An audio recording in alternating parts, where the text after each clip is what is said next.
残酷な天使のように少年よ神話になれ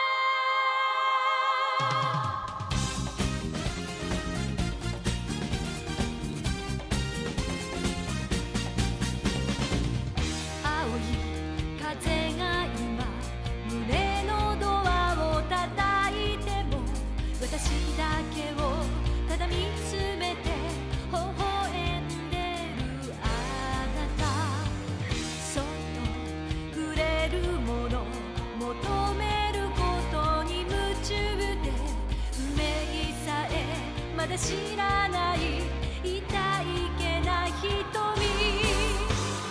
だけどいつか気づくでしょうその背中には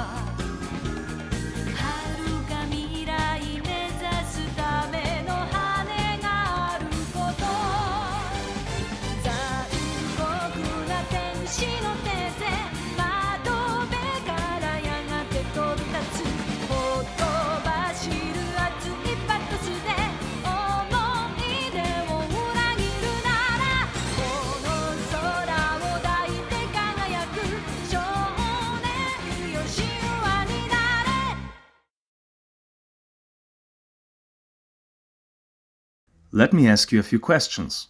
Do you like games with an uplifting, harmonious atmosphere?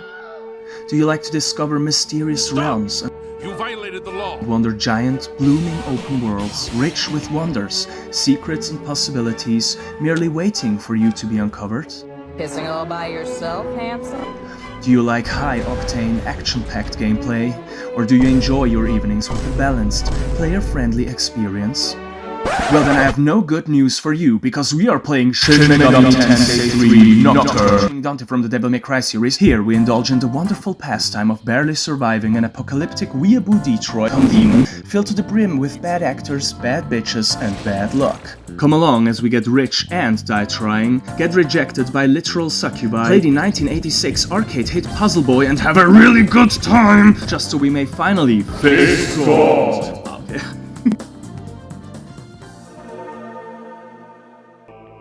We start with a very divine-looking woman talking to us in riddles, and she asks us our name. Not only our normal name, but our nickname too. Like, what? Are you really gonna pull this angelic oracle shit on us, and then just casually go, "An honor to get to know thine presence, O renowned Chungusi"? Well, just like the average Londoner, we'll have to hook up with some demons, just so we may slap the shit out of others. Therefore, I named myself Semi-Friend. Very self-explanatory, funny, huh? We continue listening and then get to name the mysterious lady herself. As a well-behaved and raised Christian white boy with a lot of unresolved issues, I naturally go forth and call her God Mommy to honor our God-given encounter. I can invite you to the world that is to come. And then we can finally start the game. We arrive in Tokyo Yogi Koen and get off the subway as apparently we seem to have a meeting with the previously established mummy god. This is told to us by short message service from this guy. Yeah, what am I looking at exactly? Did this game invent hipster punk? Now, spoiler alert, this guy is the epitome of the loud-mouthed class weirdo, but like worse. He lusts for his teacher, acts like an asshole to you immediately even though you're supposed to be friends. And yeah, he truly has no bitches. Therefore we call him the Maidenless Tarnished. We talk to the literally only sign of life in the station, and he informs us that there have been riots at the Yoyogi Park that lies in the vicinity. Wow, thanks for informing us of this detail that will not be brought up at all several more times in the next few minutes. Optional, man? Pick up the soda. No, I mean it. Pick up the soda. In any case, we leave the station and transform into a little arrow on the map, enabling us to travel half the city at the speed of a blinded Dunmer, where we may talk to some interesting people here, like this girl that is down giga bad for our semi-friend over here, or this sphere earther, I guess, and I agree. Oh, and guys, did you know that there was a riot at Yoyogi Park? Seeing as we are a teenager in one of the most orderly countries on Earth, our weak mind can't resist to visit the park, because who knows, maybe we'll see something crazy and potentially traumatic. Whoever could say no to such a chance? Upon entering the park, we immediately approached by a weirdly dressed man with a funny hat. And as all the 0 women in the audience can confirm, that might ring a few red flags. But thankfully, he just wants to promote his literary version of a SoundCloud mixtape. Bruh, it's literally fucking Hijiri! And like someone trying to get the Jehovah's Witnesses to just fuck the fuck off, you take the pamphlet, nod, smile, and leave immediately. Also, our special jeans friend writes us, Denim ghost of 90s past, strutting the most comfortable looking outline of an outfit I've ever seen. To wear such an imposing getup implies a very strong person, as you'll have to bear the countless wounds of scraped skin in the most terrible places after wearing that shit for like 1 day. At this point, it seems she might wear jeans panties, which, oh god, like, the mere concept of it is terrifying. Let me just Google real quick.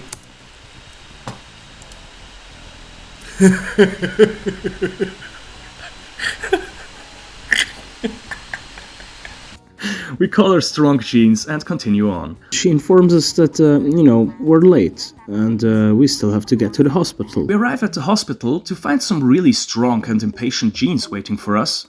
She complains about the tarnished, then complains about the magazine, then takes the magazine and continues to send us off to find the teacher.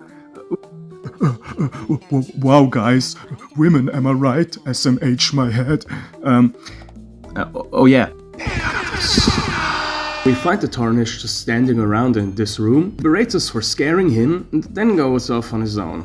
Wow, I really like him. Back to the lobby to meet up with these 2 very nice personalities. As we come back, it seems that Strong Jeans has read the magazine's contents and she doesn't seem too happy with them. He tells us how according to this magazine the world will go down and how the ring is turning the frogs Gaia. The Tarnished joins in a bit later and it seems that he as well thinks it's interesting to talk about this goddamn magazine. Guys, I just picked this up by some rando. Let's search for our teacher. No? Tarnished insists that he has already looked everywhere except for the basement, and that we will have to check it or no balls. While we all know who truly is without balls, we take the keycard and make our way to the basement, so we can finally say we've searched the whole thing and can go home.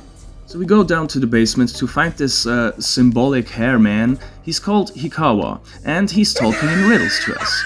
And the new world will arise in its place. Excuse me, what?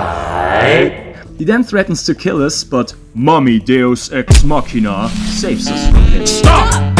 You violated the law. It's been too long since I've seen a good brawl. I'm just warming up, you pathetic worm! Remember the Emperor! She blackmails Hikawa into letting us go. Yes, queen! She then asks us to join up on the roof.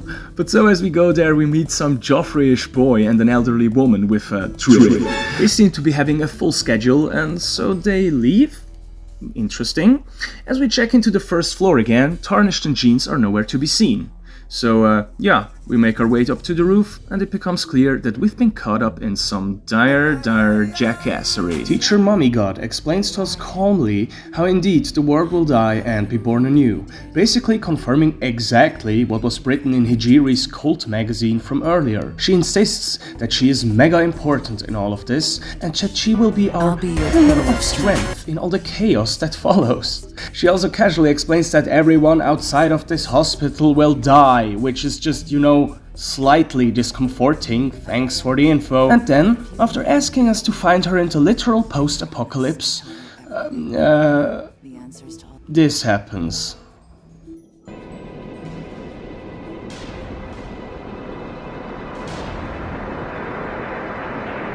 This looks like a thunderstorm.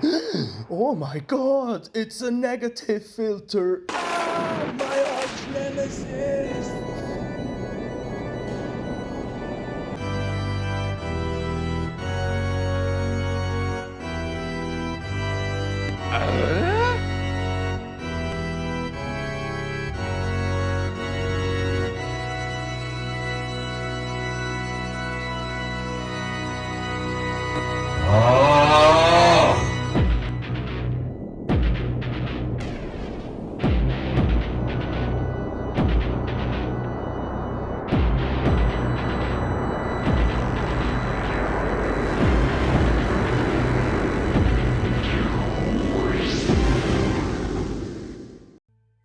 while later, we come to again. Some geometric light calls us an empty bitch, tells us to roam the streets. And then, out of nowhere, the boy and the old woman appear again. They, feed us an angry caterpillar, I guess? And, well, here we are. The semi-friend demi-fiend is born. Now we can finally claim true demisexuality. Demisexual. I only feel sexual attraction when I form an emotional connection. In an adjacent room we meet Hijiri, the strange guy from the park again. He gives us some shoddy explanation on why he's here and basically says, "Hey bro, welcome to the game, why don't you get moving?" And so we do. We use this rune cylinder to save our game, and the real Shin Megami Tensei 3 Nocturne featuring Dante from the Devil May Cry series begins now. As it turns out, indeed everyone else has been game ended, but it's not too bad honestly, as plenty of the dead continue to chill around as ghosts, and we can even talk to them. They refer to us as a demon, but we just laugh at their disembodied state of existence and continue on our way towards the lift, where from behind its doors an, I quote, extraordinary power seems to emanate. What could that be? Is it...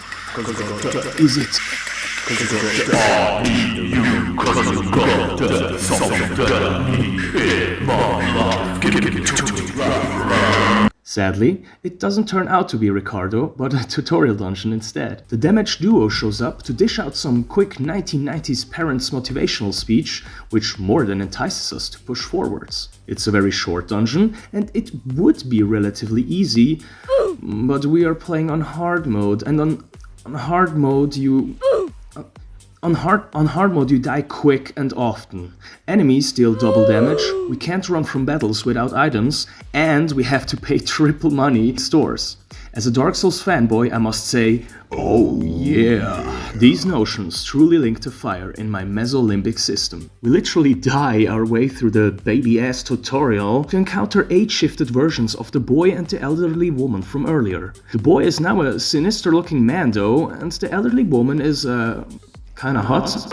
Hey, I know, I'm sorry.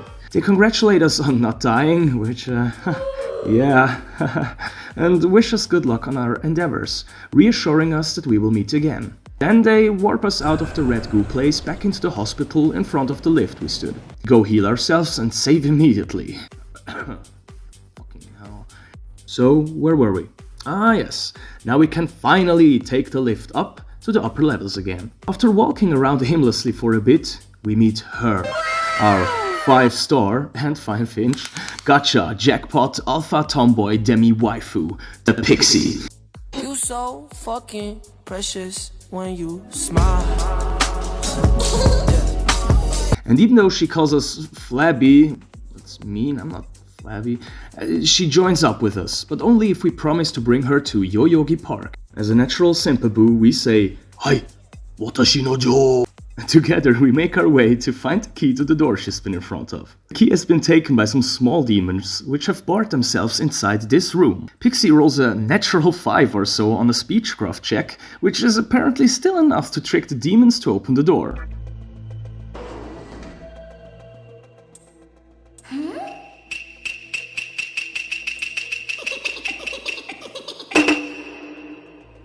Bruh, is that a penis? We defeat the genitally challenged goblins that had the key to the annex building, and we are from now on subjected to random encounters. Forever. But we also now gain the ability to talk to the demons, and so we recruit Leafies here in our very first random battle. We loot and explore for a bit and recruit a Shikigami, more like origami, am I right? And finally have a party of 4. By talking to the ghosts and demons in the area, we find out that the hospital exit is guarded by a demon called Fornius, which is gonna be our first boss, so to speak. What's up YouTube? Welcome to my tutorial to the SMT press turn system! Now, before we continue further, it's probably time to explain some of the basics of combat in this game, just in case some people click this video without ever playing an SMT game. Which, hopefully, please dear algorithm, don't show this just to the hardcore SMT fanbase, for the love of God. In this game we will battle random encounters and fixed bosses in a turn-based manner according to the so-called press turn system. Every battling party will start with these symbols up here, with the amount corresponding to the team member count. So in the player's case you'll start with 4 once you have a full party, and most actions will use up one of these symbols. So like if you press an action, it'll consume a turn. But you can also pass to the next party member for the cost of half a turn, which basically means that the turn is not lost but can still be used to attack or to do an action by the party member that has been passed to. Now, every demon or entity in battle has elemental weaknesses and strengths, almost like Pokemon. There's also different status effects like confusion, poison, almost like Pokemon, or stat changing moves that increase and decrease stats of participants, almost like Pokemon. If you manage to hit a weakness, your attack will only cost half a turn as well. So if you play things right, you can get 8 turns out of the initial 4 ones, because every critical attack or attack on a weakness will just consume half a turn. Imagine Pokemon, but once per turn, if you hit a very effective move, you can just attack again. This hints also at the much more brutal nature of SMT, as you can't have such a system without the game being balanced around a lot harder encounters. And also the level design and the general damage numbers are just tuned up. And you'll have to watch out. Some demons can block or even absorb certain types of attacks, which will lead to losing either 2 turn icons when being blocked or evaded, or even losing all of your turns if an enemy can absorb the attack. So yeah, you really gotta watch out how you handle these different situations. Okay, so now I think this should cover the basics. Let's return back to the game. We punch our way through the hospital and make a bet with this ghost here, then confront the Icefly Pokemon Mantine, Tokyo form. Hey, Puck! I've never seen you around, and I don't like your face! You trying to get by without paying respect to me? The almighty And as you all know, this typing makes him weak to electric, and so...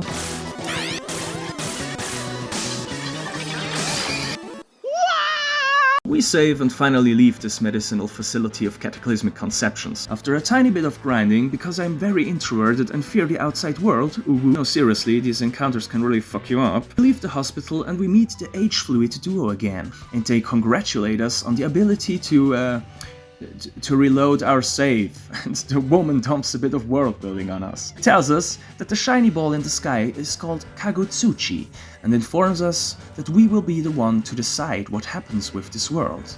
And then... So this here's supposed to be Tokyo. What? Doubt I'd find any sushi or geishas in this hell. Is this done to see? Man, that geezer really knows how to sell it. This job already sucks ass. Oh well, time to get to work.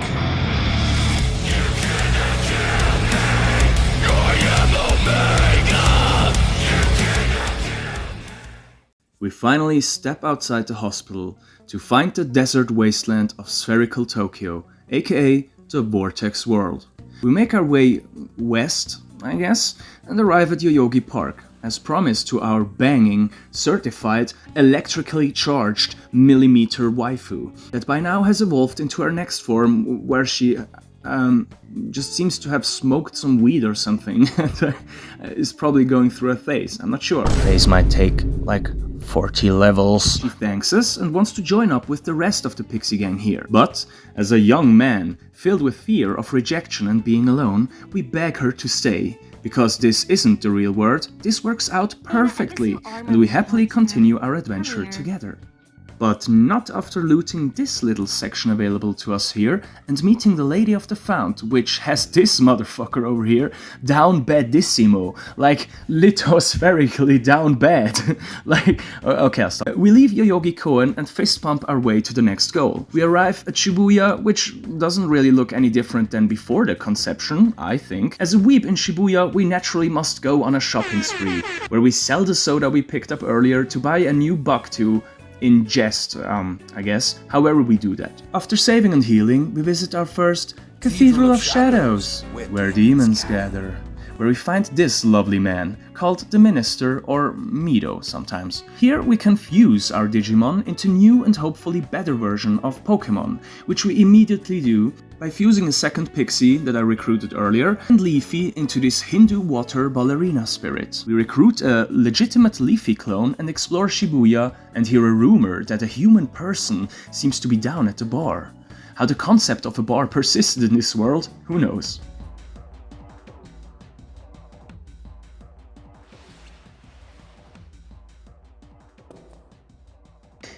How should I act at a time like this? She just Should I be happy? She just starts yapping and both okay. and seems to be very cynical. Right? I can tell. Cynical, and the hee-haw is not helping. She then seems to recite some Linkin Park B-side lyric. Don't worry, not much phases me anymore. I realized that whether I scream or cry, it won't wake me up from this nightmare. She then must be reminded of the contents of the magazine she read literally minutes before having its contents confirmed. We are like, and she then seems to regain some confidence by hoping to find the tarnished and god mummy. And then she leaves. Yeah, great moment. Next we try to grab some literal pussy, but instead we get assaulted and must therefore enact self-defense. No, officer, I swear she asked us to scratch her down. I swear.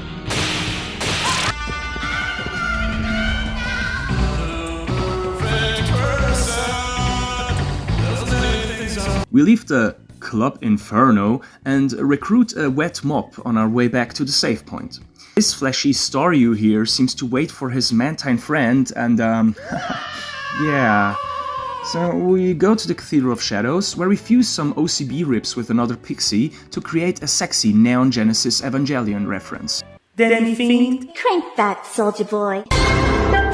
Back to the save point where we talk with Hijiri again. He's having this big brain moment where he wants to teleport us to a place we haven't been before, but he doesn't want to go first.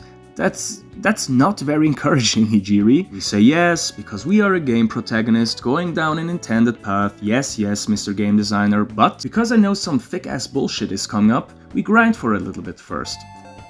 And as expected, as soon as we let Hijiri do his bullshit and start the process to reach Ginza by teleport, it goes terribly wrong. What a surprise. Wow. Welcome to Hamada, gentlemen. I will not lie, your chances of survival are small. Now look, this basically is the first real dungeon, and it can be quite difficult if you aren't prepared. Luckily, we are kinda prepared, and can manage the teleporting shenanigans of this first little area easily. Hijiri tunes in between to drop some hot lore on us. Something's not right. Thanks, Captain Obvious. And then tries to help us getting through the network. Then Step Hijiri asks us if we're stuck, and we say yes. There's a very fair encounters here, haha. Now, as there's a boss coming up, I try forever to get a Megiddo rock from these assholes, but they just won't let me have one. So after a while I just progress through the dungeon anyway and face the boss with the team I have. This guy is the Spectre. Ooh. He has a bit of an insecurity complex, #relatable, so it seems we can't get around beating him up. He calls for some friends as he sees that we are bringing some demons too to the battle, and the first time I actually fucked the battle up. The second try though, after hoping for a Megiddo rock again, because big mean battle would be funny, hehehaha, we bring him down and Hijiri can contact us again, and finally help us escape this fucking network. Instead of arriving in Ginza though, we get spit out in a weird place. This is the Amala Labyrinth, where we will one day have to return to. But right now, we give in to our demi-demonic instinct and look through the peephole. That rewards us with a pretty well-made exposure scene. Wait the day when they can fly once again. It is time for you to return to Tokyo. There is nothing you can accomplish here right now. At this point, you still lack the strength. However, allow me to leave you with this. It is a special candelabrum known as a menorah. A Jewish light Should source. you lose your way Okay. on your quest for power, the menorah will light your path. With that, I will send you to Ginza. We shall meet again, if fate so desires.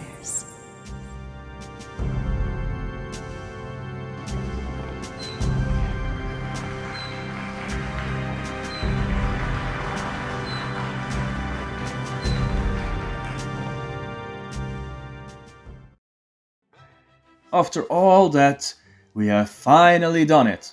We are in Ginza. Hijiri wishes us good luck, thank you, and we get up, wake up, get out there, exploring. The minister informs us that we have unlocked a new fusion method that... Sacrificial fusion. I immediately want to fuse one of the most helpful demons with nice skills and don't save beforehand and... get this. No! Wait! Wait! Oh my god.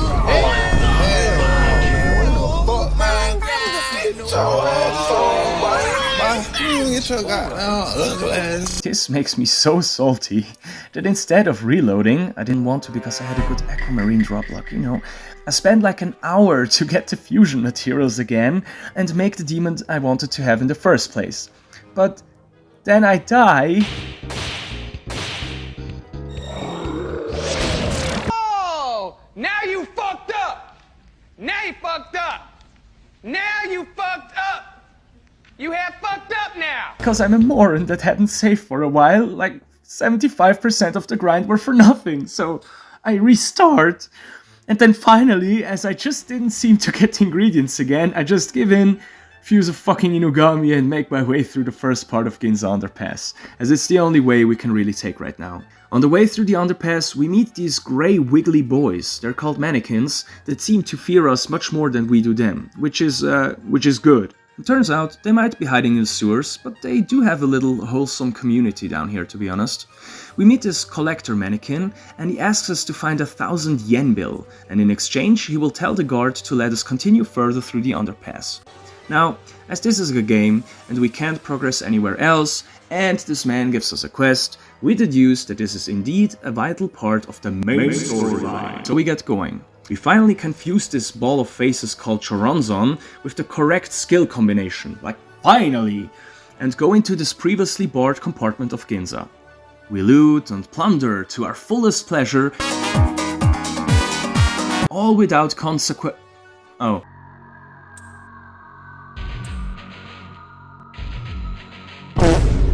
Now, this battle can be quite hard, but it can also be quite hard not to laugh if you do this.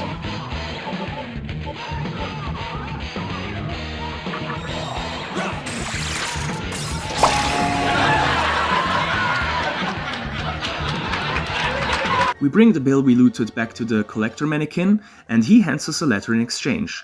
This strongly worded letter convinces the guard to let us through the gate, which will let us continue through the underpass. I'm sure no highly evasive, taurophile gentleman of Hispanic descent will stand in our way and stop us. We are The flames of the menorah beckon me to the battlefield. This is the matador, and he wants our menorah, you know, the Jewish light source thingy. So with level 18 and half a party that is weak to force, we confront the bamboozling bull-eater boy, and we get bulverized. Haha, guys, we're really being a bit bullied here. No, but seriously, with strategic perfection, wisdom and patience, and the will to kill, we become the matador, I guess, and defeat him after, like, very few tries. Matador? More like doormat. Why am I like this? He drops another lamp of Abrahamic intent, which is a surprise tool that will help us later. Like, a lot later, because I kinda forget about the fiend fights for a while. Yeah. After this epic dance battle, we barely make it to the save point, and then finally push on through the rest of the underpass. We exit close to our next destination, Ikebukuro, where a group called the Mantra has taken over.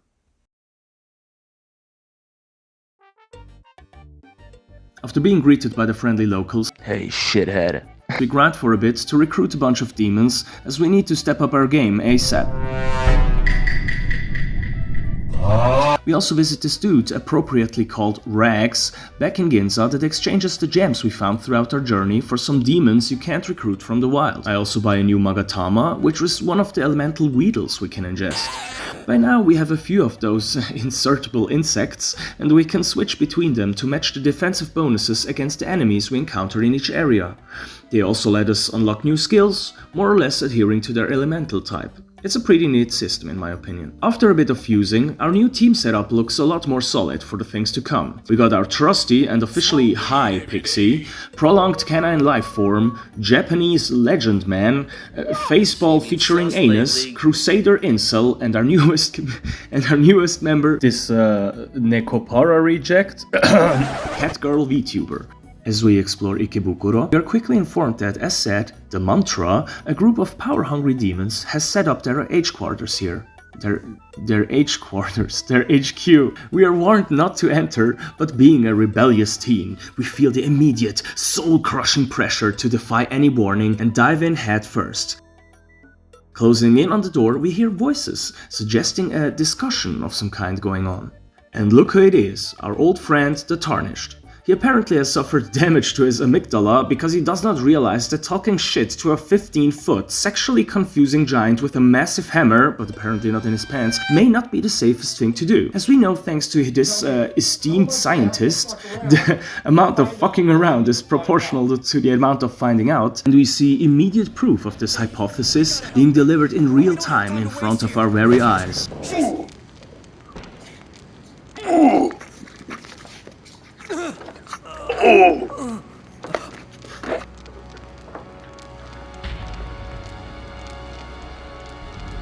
Men nowadays be like, why can't I find an extremely masculine woman to just actually smash me to a pulpit and continue to completely drain me of my life, more sake my head And we then get cutscene caught, which is bullshit. I could easily take on a few new at this point in the game. Like, what the hell, man? And we later wake up in a prison.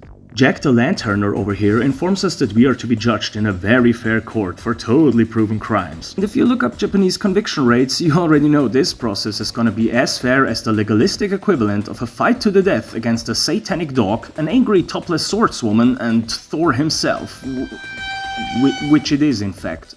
We are to prove our innocence by murdering our enemies in a pit fight gauntlet, surviving 3 battles in a row. Now, while this may seem like a great plan to get rid of the demi-fiend, it really neglects to restrain us from walking around before the fight. As you may have noticed, the top left always shows this moon-like symbol shifting from completely dark to fully bright. This shows us the momentary phase of the Kagutsuchi, the light in the sky, that previously told us we ain't shit. The cool thing is that this thing up there influences different aspects of the game, and one of those aspects is that certain demons can learn certain skills to profit from certain moon phases. So we accidentally start a fight at the darkest point of the cycle, and oh my, would you look at that, 2 of the demons I field have a skill called Dark Might, turning every normal attack into a critical, which turns this fight into an absolute cakewalk.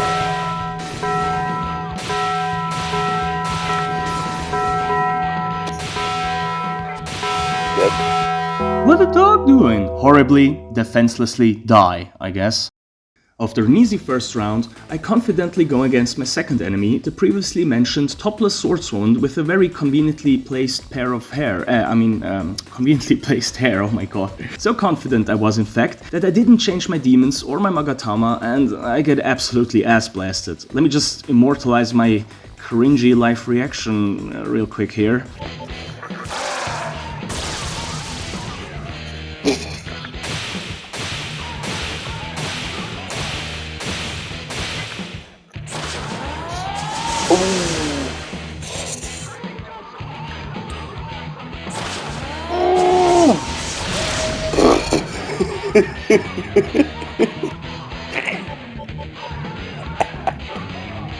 Okay. So yeah, we try again, but this time I take the chance and switch it up a little bit before starting her fight. With a less vulnerable team and a bit more accuracy buff-debuff strats, I managed to beat her after all and continue on to the 3rd round of the gauntlet. Here, Thor, that is apparently the figure that smash-suck comboed our tarnished friend before and imprisoned us, shows up again. We also prepare for this battle, because this will be the most dangerous one. But here, we win first try with a slow, methodical fight, which garners us liberty from the mantra prison, because they now must respect our power. Inugami!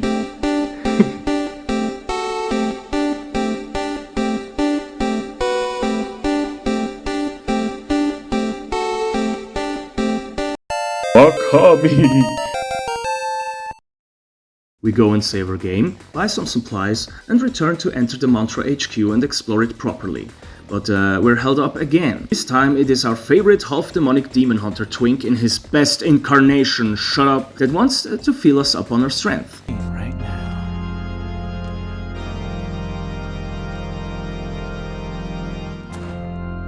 Let's see what you got.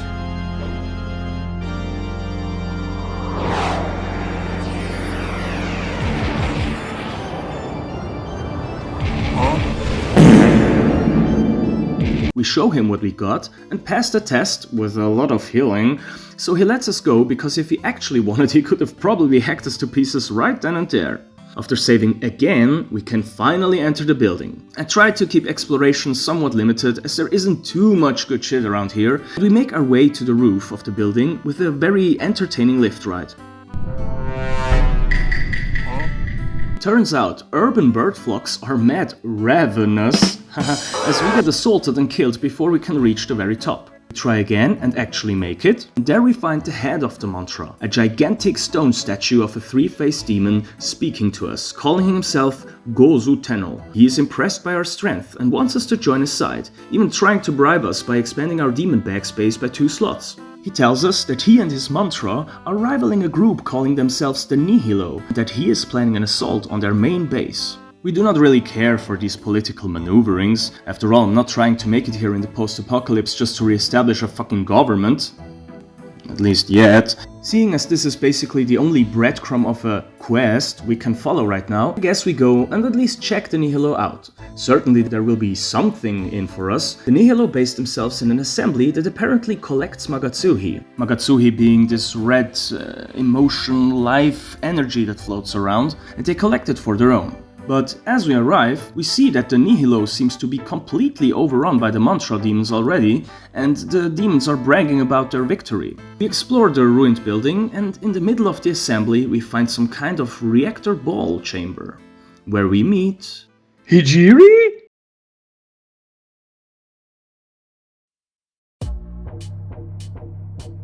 Hijiri does his job as the in-game equivalent of Vatividya and explains the situation with a somber voice. The Nihilo are demons led by Hikawa, the weirdo from the beginning that seemingly started this whole thing. He also thinks that the Nihilo weren't really beaten by the mantra because there may be a secret storage under the assembly that they haven't found, and that the Nihilo is secretly planning something. He also remarks that he opened a certain passage for us that was previously inaccessible. If we want to find Hikawa and destroy him for good, that's where we should go. Meanwhile, I listen to all of this and I'm just like, bruh, why am I in a post-apocalyptic political struggle right now? But I guess we can get revenge on Hikawa as he tried to kill us earlier, so at least we have a bit of a reason. We go through the passage unlocked by Hijiri and realize the next dungeon is upon us. We need to find 4 differently colored key thingies called Kila to progress, somewhere below, I guess. What follows next is an annoying, but admittedly pretty interesting dungeon, where we need to try and catch the Shin Megami Tensei equivalent of a Starmie called Kaiman, that tries to hinder our progress by spinning around these boxes the dungeon is made out of. It takes a while, but we slowly push through and catch the Kaiman, while also collecting new demons and tequila on the way. In between, I stop and fuse the Japanese legend man with the cat curl to, logically, create a unicorn. What else could I expect, I guess? Once all the Kilas have been collected, we can open another secret passage leading to the lower parts of the assembly, you know, where Hijiri suspected the actual Nihilo main quarters to be. We're done making our way down slides, walking fast, demons ass, and I'm hellbound, staring blankly ahead, we somehow throw ourselves against continuously stronger waves of enemies until we finally reach the true core of this whole facility. Here, we meet the big ol' Hikawa from the beginning again, and this cutscene here clears up a lot of things. He explains to us what the purpose of Magatsuhi and the Kagutsuchi in the sky is. Magatsuhi, the leftover force generated by human emotion, is to be gathered as a sacrifice to the light in the sky, you know, the Kagutsuchi. Once someone with a strong will has gathered enough Magatsuhi, the red thingy, they may contact the Kagutsuchi, the white thingy in the sky, and it will rebirth the whole world according to the wishes of the one doing the offering. So basically it's all about collect Magatsuhi and be like the one with most of it. Hikawa seems to have a very specific vision in mind where everything is still and silent, calling it Shijima.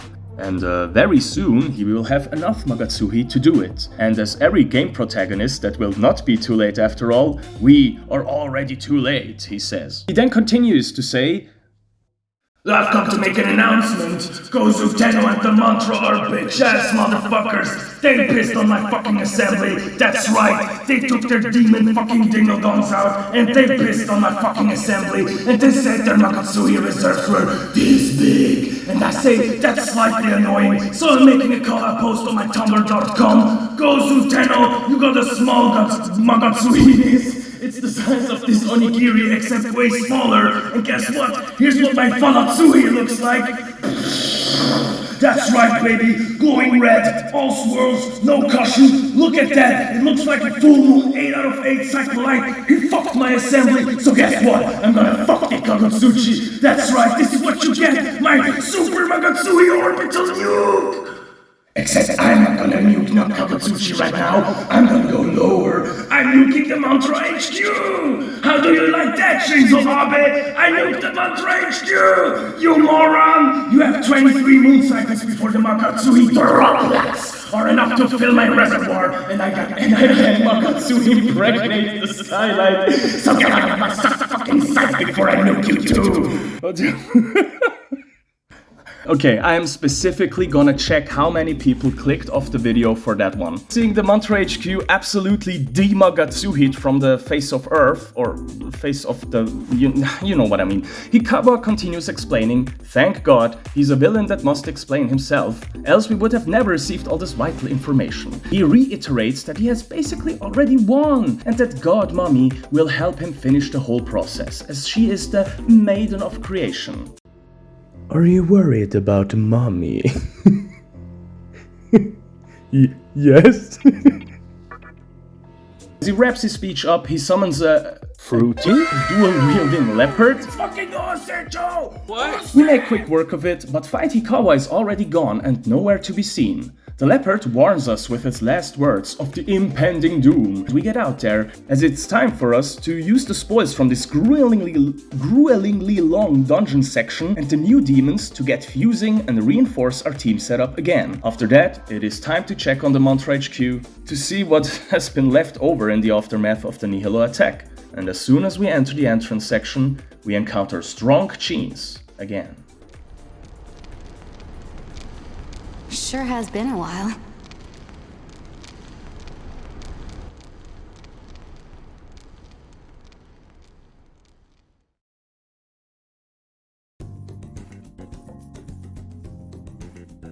Strong Sheen seems to have hardened somewhat mentally, telling us all about her newfound will to resist and push on in this accursed world. And as she goes into details on her new beliefs, it slowly becomes apparent what this whole game is set up around. Well, it seems that we as semi-demonic demi-friend are excluded from being able to rebirth the world because we are of demonic nature. The other normal humans alive, like Jeans, Tarnished, Mummy God, and Hikawa, seem to formulate their emotions into focused visions of a future that they wish for, and the game will call these visions or ideas reasons. Hikawa, as said, pursues a world of stillness and stagnation, without pain or hardship, with a reason called Shijima, as we'll get to know soon. Meanwhile, Strong Jeans over here seems to come to a completely different conclusion, one that will start to directly align with the mantra. She believes that she is only here because she was strong, and so, only stronger she must become. And with this focus on power, she envisions the harsh world based on the reason of Yosuga, where only the hardest and strongest of wills can flourish. Additionally, we can find our ex-convict Tarnished friend on the lower floor, and he too is starting to formulate his own reason for the future of the world. To him, all of this shit is only pain and suffering now. He truly goes into his hikikomori arc here and wishes for a world where everyone is in their own little safe space, alone and isolated forever. Imagine everyone just playing their own single-player simulation of a perfected life. That's basically what he's hoping for. Out of this desperation, he brings forth his own reason called Muzubi, which basically sounds like traumatized introvert utopia, I guess, which sounds almost with something I could come up with, not gonna lie. In any case, this whole process seems to be sustained by the Kagutsuchi, the light in the sky, just chilling there, waiting for one entity, or human, to gather enough Magatsuhi. Would be a shame if someone did something about that, eh? But now our choices are clear. We can either support Hikawa and his reason of the very still and idle Shijima, Strong Jean's reason of a wild and brutal Yosuga, or alternatively, Tarnished's reclusive idea of Muzubi. There are other possibilities, but our semi-friend is too weak or uninformed to grasp them right now. While talking to the Tarnished, we get to know that he plans to go to a place called Kabukakkekicho next, as he heard that a mannequin, remember the grey wiggly boys, with the gift of premonition, is said to be imprisoned there. By even naming this locality, we already know that this is gonna be our next destination. We take the lift to the roof just to check up on Gozuteno, to see what became of him, and oof! Big bro Gargolino is absolutely flabbergasted. He realizes he has been completely outplayed by the Nihilo and swears revenge as he disintegrates.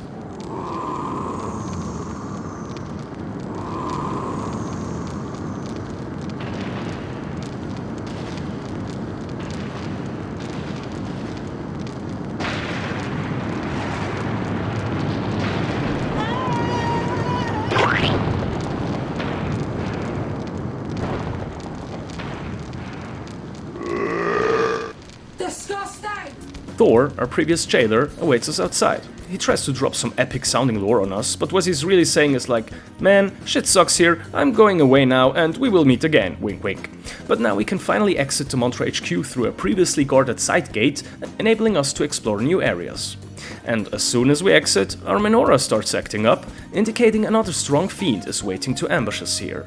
And indeed, seconds later we are assaulted by a dollar store macho man on a Harley cosplaying as Nicolas Cage in the 2007 action fantasy classic Hell Rider called Hell Biker. Yes. Somebody got a menorah for me. Hey, there's the best right now. He expects us to hand over the menorahs, but he won't get them without a fight, naturally. We quickly have to find out, though, that our current team setup is,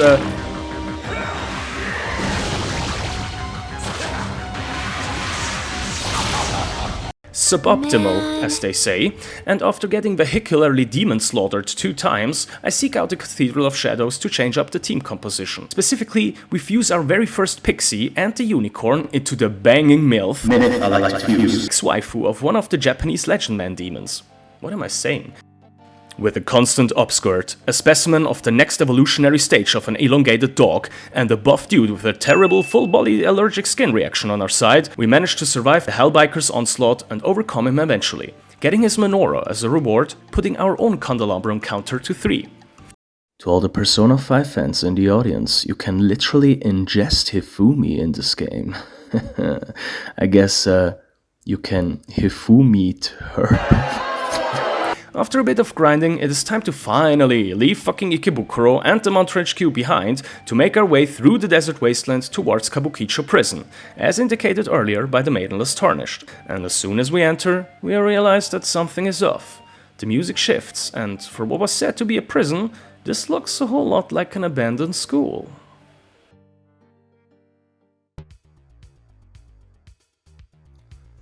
Indeed, Kabukakkekicho turns out to once have been a school, now turned prison in the post-Kagatsuchi lips. It seems Atlas really had the Shuujin pun from P5 ready to go for more than a decade at this point. As we start to explore the first floor, we see some kind of snake man talking about how he's a sadist and how he's going to have some fun with the prisoners, even though they're nowhere to be seen. He then slips into some kind of portal and disappears. We hear screams shortly afterwards, and they seem to be really close too. As the sadistic snake returns, we jump a motherfucker and step on Snake and loot him for something called an Umugi stone, enabling us to go through the portal as well. This opens up a multi-layered dungeon where the building we're in seems to have an upside-down copy of itself overlapping it in some sort of a twisted twin dimension. These dimensions are connected with portals, and there's also debris and holes in the ground that you can clear or move to open and close up different paths depending on if you're in the normal or upside down version of the prison. And on top of that, we even get to find an uncomically normal sized spoon. Hilarious. Anyway, I kinda loved this dungeon, and I had an absolute blast going through it because it's really interesting how it's designed. And, yeah.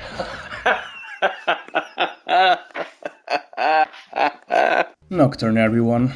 Truly as fair as Massimo De Santis in a game where Lecce is playing. Also, why don't you guess if there was a save point up until now? Exactly. So, we start from the bottom and work our way through the dungeon again, to finally save our game on the upper and lowermost floor at the same time, I guess. We are then explicitly informed that, quote, The boss of this prison, end quote, called Mizuchi, is guarding the imprisoned mannequins. Mizuchi is basically a long worm that enjoys discharging, and the more damage he takes, the smaller he becomes, and his power will proportionally decline with size. Is this a metaphor? In any case, we failed the battle twice, and a bit of fiddling around is needed with the team to make it through, because Mizuchi's initial attacks are actually quite hard to swallow. Upon defeating him, we can rescue the imprisoned mannequins and their leader, which introduces himself as Futomimi. Literally like the only actually nice person in this game, I tell ya. He confirms the Tarnished suspicion that he can see into the future to some degree, and he tells us that the Tarnished himself also managed to get captured, being held just a cell away. How did he even get here before we did? What the fuck? No good deed goes unpunished though, and the Tarnished just starts losing it as we free him, ranting about how nobody has helped him and how he needs to do all on his own, even though that is objectively untrue, as he first got saved by being invited into the hospital by a mummy god, then he got saved by us from the mantra prison, and now saved again from Kabukakkekicho fucking prison here. Anyway, he then just uses the save point to enter the Amala network and disappears. He's really just an actually dislikable fuck, I tell ya. I just hope his future boss fight will be very cheesable and highly memeable. Hopefully. We then get to know the previously announced clairvoyant mannequin Futomimi and the Grey Gang a bit more. They thank us for saving them and go on their merry way, but not without dropping the story breadcrumb on us that is, a man is waiting for us in Ginza. Just a man in Ginza. Truly Kojimesque levels of storytelling right here, ladies and gentlemen, and we can all probably already guess who that man might be. We pull up with our demons on Ginza, and indeed, Hijiri is already waiting for us with his next lore dump. He reminds us that Hikawa and the Nihilo and their vision for a world have basically already won, as their nightmare system, the thing he used to nuke the mantra, grants them almost complete control over the flow of Magatsuhi. To stop this, we must find a maiden that is keeping the system running, Hijiri explains, implying that God Mummy is the only reason Hikawa has this much power in the first place. How exactly she even got this power or ability? It's an anime, guys. You can't ask questions here. All you'll do is accept story beats unconditionally and then discuss worst girl. Hijiri then continues to explain and says that to find this maiden, that is Mummy God, we must infiltrate the Nihilo from within, which can't be done from the normal terminals/save points we've used up until this point. So we are tasked to make our way to Asakusa, the home base of the mannequins, as apparently they might be in possession of a non-Nihilo controlled terminal there. And once we arrive, we are to contact Hijiri through the terminal so that he then can safely teleport there too. Hijiri, you lazy ass, bitch ass, fedora ass, Amala ass, authorian intrusion ass motherfucker! Alright, we're going to Asakusa, but not for you, but because I want to check up on Futomimi and the boys. I'm going to tell you right now, the way to Asakusa sucks. We have to get to Ikebukuro and from there to and through a newly accessible tunnel, aptly called Ikebukuro Tunnel. It's pitch black, it's full of traps, and the encounters are debatably criminal. There's also a set of 3 bosses spread out through the dungeon, and if you beat them, you unlock a battle against the 4th kinda bullshit boss, but you'll see what I mean later. We make our way through the tunnel and face off against these 3 preliminary bosses one by one. Their names are also very hard not to joke about, so I'll try my best not to be childish. The names are Fuki, Kinky, and Suiki. Okay, I can't do it. I have to say something, so let's go with like Fuki is one windy fuker, Kinky really likes to get all physical, and Suiki suiks these nuts. Okay, now that I've got the cheap jokes out of my system, let's continue on. Defeating these 3 teasingly named demons gleefully, we finally unlock the true boss of the Ikebukuro tunnel, but before we go and confront him, it's really time to catch up on some things. By that I mean getting to the Asakusa checkpoint, only to then go on a like 6-hour-long tour off the main path of the storyline. Well, you may remember the Matador and the Hellrider, the two fiends that we have killed already, with each of them dropping us a synagogue accessoire. We, the Demi-Fiend, have now a new fiend to be fiend, and what the fuck am I writing? And it's a guest appearance from Gyatso from the beloved TV show Avatar! At the point where Aang finds him in the Wind Temple, I guess. In any case, in this game he is called Daizojo, and we kill him first try and say Daijobo. I've been waiting to make this wordplay, but now that I'm actually saying it out loud, I feel really dumb. But as said, we deal with him and his mana-stealing shenanigans real quick and gain another menorah. Now, pay attention, because I'm not guaranteeing you that I may not repeat myself, maybe. But now that we've collected some more of the Semitic septocandelabra, we make a detour back to where this task with the menorahs had been first given to us. Remember all the way back in the beginning, when we first teleported and had to fight through the Amala network, and how we ended up in the Amala labyrinth before being warped out again? You know, where we got the lore lesson from the diabolically age-dysphoric couple. Well, that is where we're headed to. With the menorahs that we collected, we can now open the deeper levels of the labyrinth and explore it for some nice loot and pretty good experience. And maybe this whole area may come into play later. Winky face. Before we do that though, we peek through the peephole again and sit in for another lore lesson by Mr. Mute and Mrs. Persephone. She goes through the fundamentals of our task again. She reiterates that we need to collect all of the menorahs that have supposedly been stolen from the dude in the wheelchair, so we may reach the lowest level of the labyrinth. Why we do this remains a mystery for now though, and at this point we're just doing it for her master. She then describes how we should put these menorahs on predefined pedestals, and this will then unlock the next level below, with each level taking more and more menorahs to open. And so we set forth on our journey towards the, I guess, bowels of the labyrinth is quite an apt description here, and land in the first Kalpa of Amala. So yeah, we have Japanese mythology, Abrahamic symbolism, and now we're just throwing Kalpa in there. Michael Kirkbride must feel ecstatic upon this reveal. But the first Kalpa is not that difficult, and is basically a relatively easy intro level to the much more brutal layers that will follow. We die within the 7th minute of actually setting foot in the dungeon. Okay, maybe it's not that easy intro level. A second try we make it through the first layer though, as I, should be quite adequately leveled for this, and we get rewarded with another peephole lore dump by the pretty lady in the morning outfit. She lays out the basics of this world again, and shows that she has a lot more of a grasp on what's going on than pretty much all of the other characters. Sorry. It goes through the concepts of Kagutsuchi, Magatsuhi, and the conception again, but also goes into a bit more depth upon the nature of this whole process, showing that this destruction and recreation of the world is an ever-continuing cycle throughout millions of parallel universes, all controlled by the very same entity, represented to us as this bright line in the sky, the Kagutsuchi. After that, we can open the entrance to the second layer, where it will get rough pretty quickly. A thundering voice stops us before entering though, warning us of our sacrilegious actions. But in the words of the wise late Frederick Thirst, "We don't care, we don't care." We put the menorahs on the pedestals saying, "It's lit!" and proceed down the maca-containing entrails to the second layer of the labyrinth. It all goes well. So well, in fact, that I get cocky and I seem to never fucking learn. After an hour of playing without saving, I think to myself, hey, there's this one part of this layer that makes everyone rip their own dicks off in explosive anger. Why don't I go do that? Which turns out to be a really stupid idea. What a surprise. There's this hallway where every single square of the hallway you'll take 50% of HP damage, and the hallway goes on in a circular fashion for way too long, and the monster encounters are also harder than in the rest of this layer here. So basically you have to keep yourself healed up all the time, which will drain your mana real fast, and you'll preferably also have to have a demon with a skill called Trafuri, which allows us to flee any normal battle. What you shouldn't do is just keep walking after having minuscule HP left and try a risky run for the next hallway section before healing.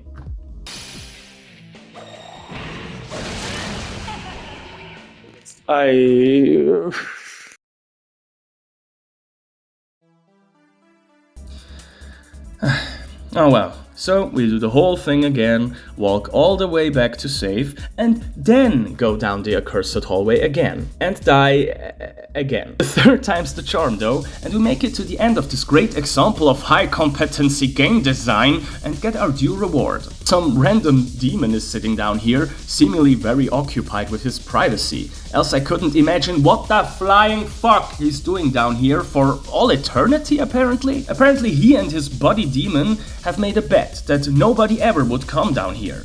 That is an idiotic bet in the first place, because there isn't a real way to win, except waiting for, forever. But then he doubles down with the idiocy and goes, oh well, I lost the bet, so I'll hand you, and not the demon that I made the bet with, all of this money. Like, am I the only one that thinks this makes absolutely no sense at first glance? Like, what the fuck?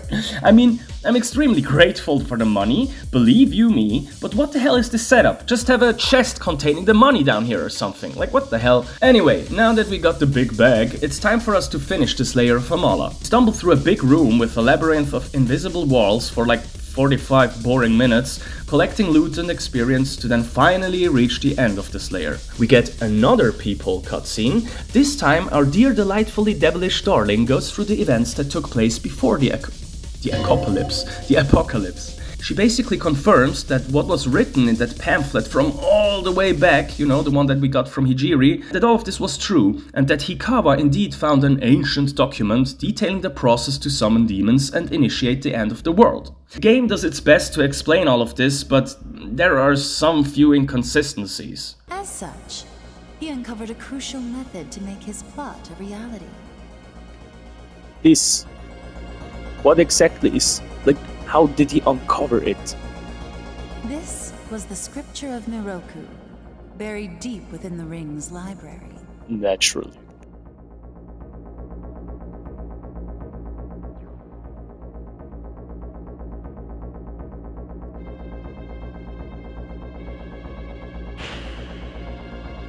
With the scripture in his possession, he reconstructed the spinning drum of Amala. You just need some aluminium, some copper, some welded metal.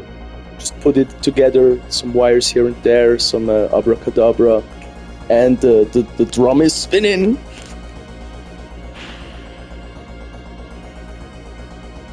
By deciphering the symbols on the drum, he gained access to the Amala universe. But he made the drum, no? And learned of the conception, the fated destruction of the world.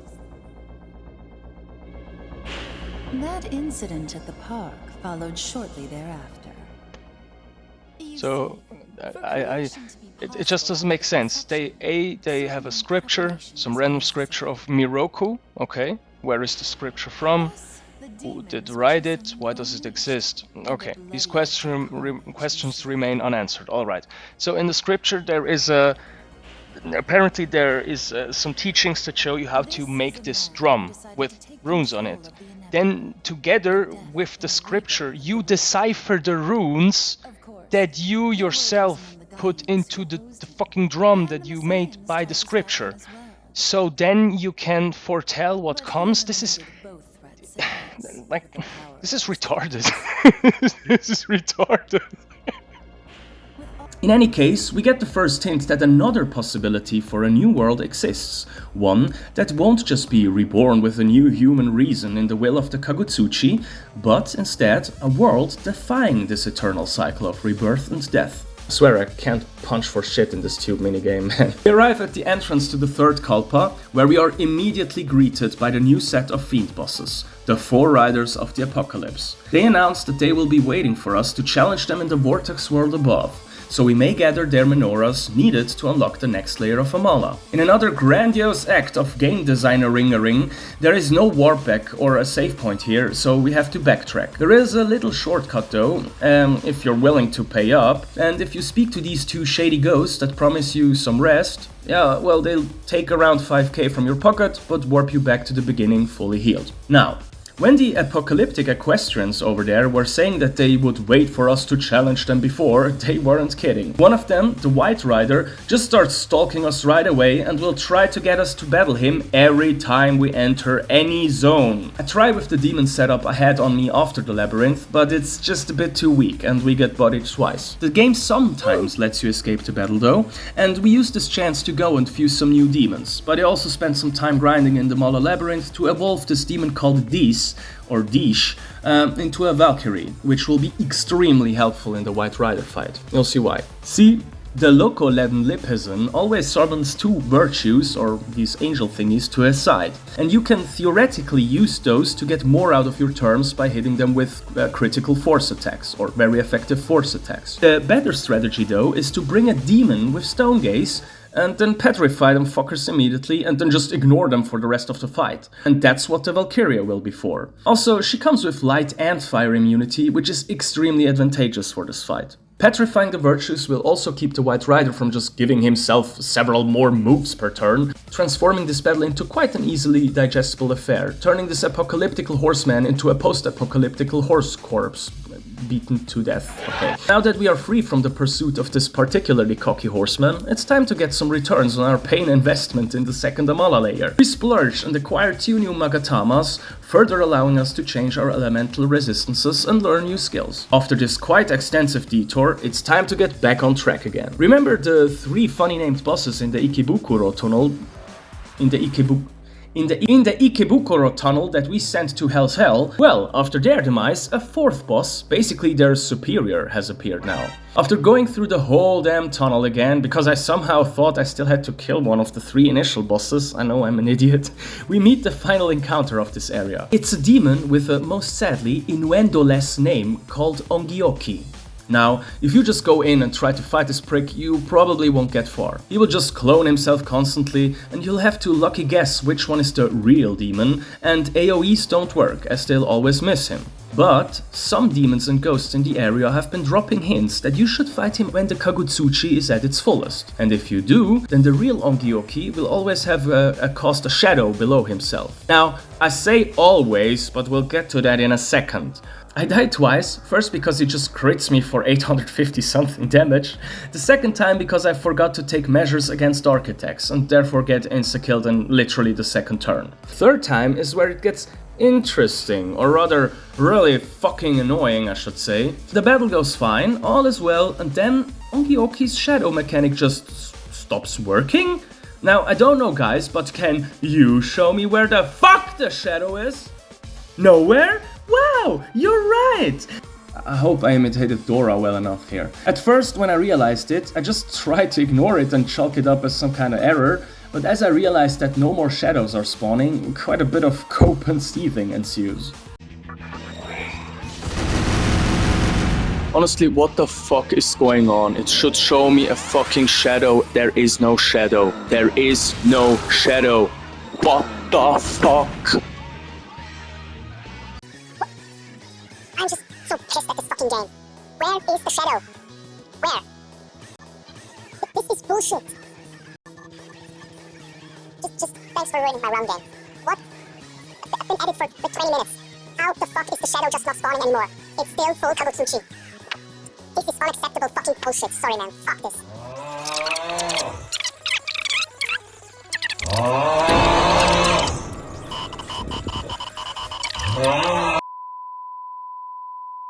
By sheer luck I pulled through though, as I managed to randomly guess the correct clone twice in a row by the very end of the battle. I was seriously left with a bad taste after this one, and online forums were just like, LOL, turn the brightness up. Bitch, I always play with more fucking bright. After a successful battle without any hic or fuck-ups, we heal our battered party and get to safety. Most of my demons have been slowly falling behind when compared to the semi-friends level, so it's time for some relaxing demon fusing to calm down after all of this agitation.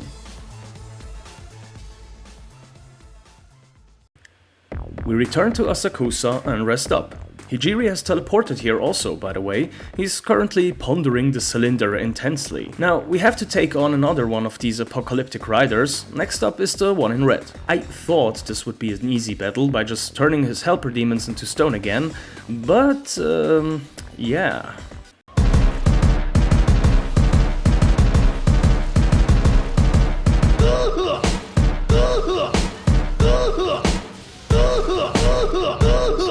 We finally beat him after optimizing our setup several times, giving us one more menorah to add to our collection. Soon it'll be time to put them all to use. We explore Asakusa for a bit to find our old friend, the collector mannequin again. He was the guy we brought the 1000 yen bill to in exchange for the passage ladder in the very beginning, and, well, I forgot to mention it, he was also the one we got the spoon for in the Kabukakkekicho dungeon, in exchange for saving him. I think I just included it as a the fucking large spoon meme, but yeah. Our thrifty friend has found a nice location where he's planning to set up a shop in the future. We learn from the other mannequins around that A, Futomimi, the far-seen mannequin, can be found a bit further ahead in a place called Mifunashiro, but B, we're also hearing rumors about some psychopathic mannequin going around killing his fellows. It does not really take us long at all to find this psycho guy, as he left a literal trail of blood and destruction to follow. He introduces himself as Sakahagi, which sounds like a setup for a D's nuts joke, like Sakahagi's nuts. Got him! Got him! He's one more Magatsuhi-crazed entity in this broken world, looking to gather Magatsuhi by just killing all the other mannequins, I guess. He wants to become the king of all demons, which is impossible, but we'll get to that in due time. After boasting for a bit, he disappears, and we kinda just have to move on.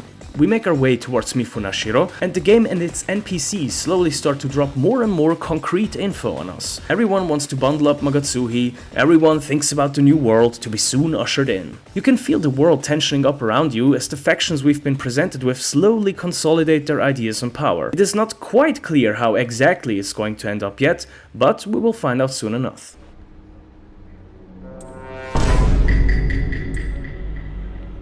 What? As we reach this pre-pivotal time in game, the air pregnant with Magatsuhi and demonic political friction everywhere, we decide to do what must be done. Game. You see, we meet this boy down here in the depths of Asakusa standing beside an arcade machine. He basically taunts us into playing through every single level on the arcade in exchange for a Magatama, which is a good deal and a nice game design idea, I guess, but it can be a bit disruptive, especially when you kinda just want to find out what'll happen next. Oh well, after plowing through 20 stages of box-pushing riddles, we are rewarded with the demonic bug of gays. Oh my god, they're turning the friggin' bugs gay.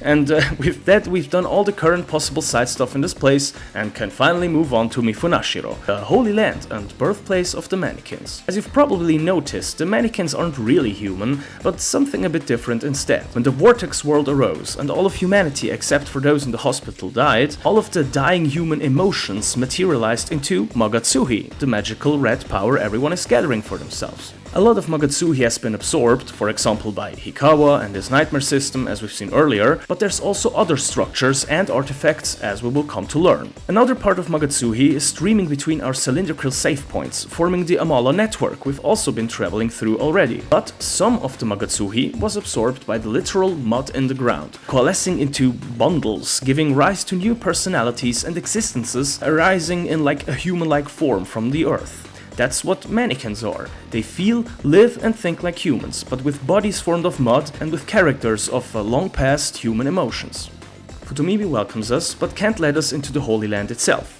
He serves as a leader to the mannequins and therefore tries to keep the birthplace of their kind safe from any outside intrusion, us included. He also warns us of Sakahagi and then retreats back into Mifunashiro itself. We head back to the Asakusa save point where Hijiri has some news for us. He's all like, "Here in my garage, I found this new source of Magatsuhi. Do you know what I like more than materialistic things? Knowledge." And then shows us the following: a gigantic obelisk absorbing Magatsuhi, the very receptor for all the Magatsuhi redirected and absorbed by Hikawa's nightmare system. It seems not even demons can resist building phallic structures in their pursuit of power, but we have to get there, because Hijiri says it best when... So, if you don't want that to happen, That someone might need to be you. So, new target acquired. Hijiri explains how he will unlock a new entrance to actually be able to reach this obelisk, and we're on our way.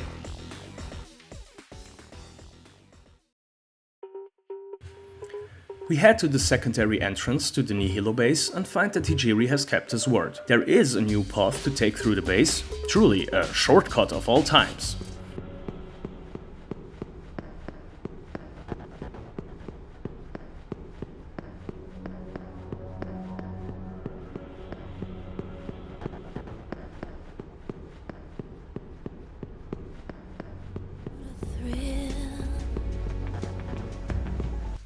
After this unexpectedly horizontal MGS3 reference, we exit to the overworld to find the pulsating mass of the obelisk towering before us. We enter and get ready for quite a dungeon crawl. While I won't spend too much time on this tower, know that this dungeon is huge and it took me around 3.5 hours to carve my way to the top of the obelisk. Making our way upwards, the three sisters of destiny show up, taunting us.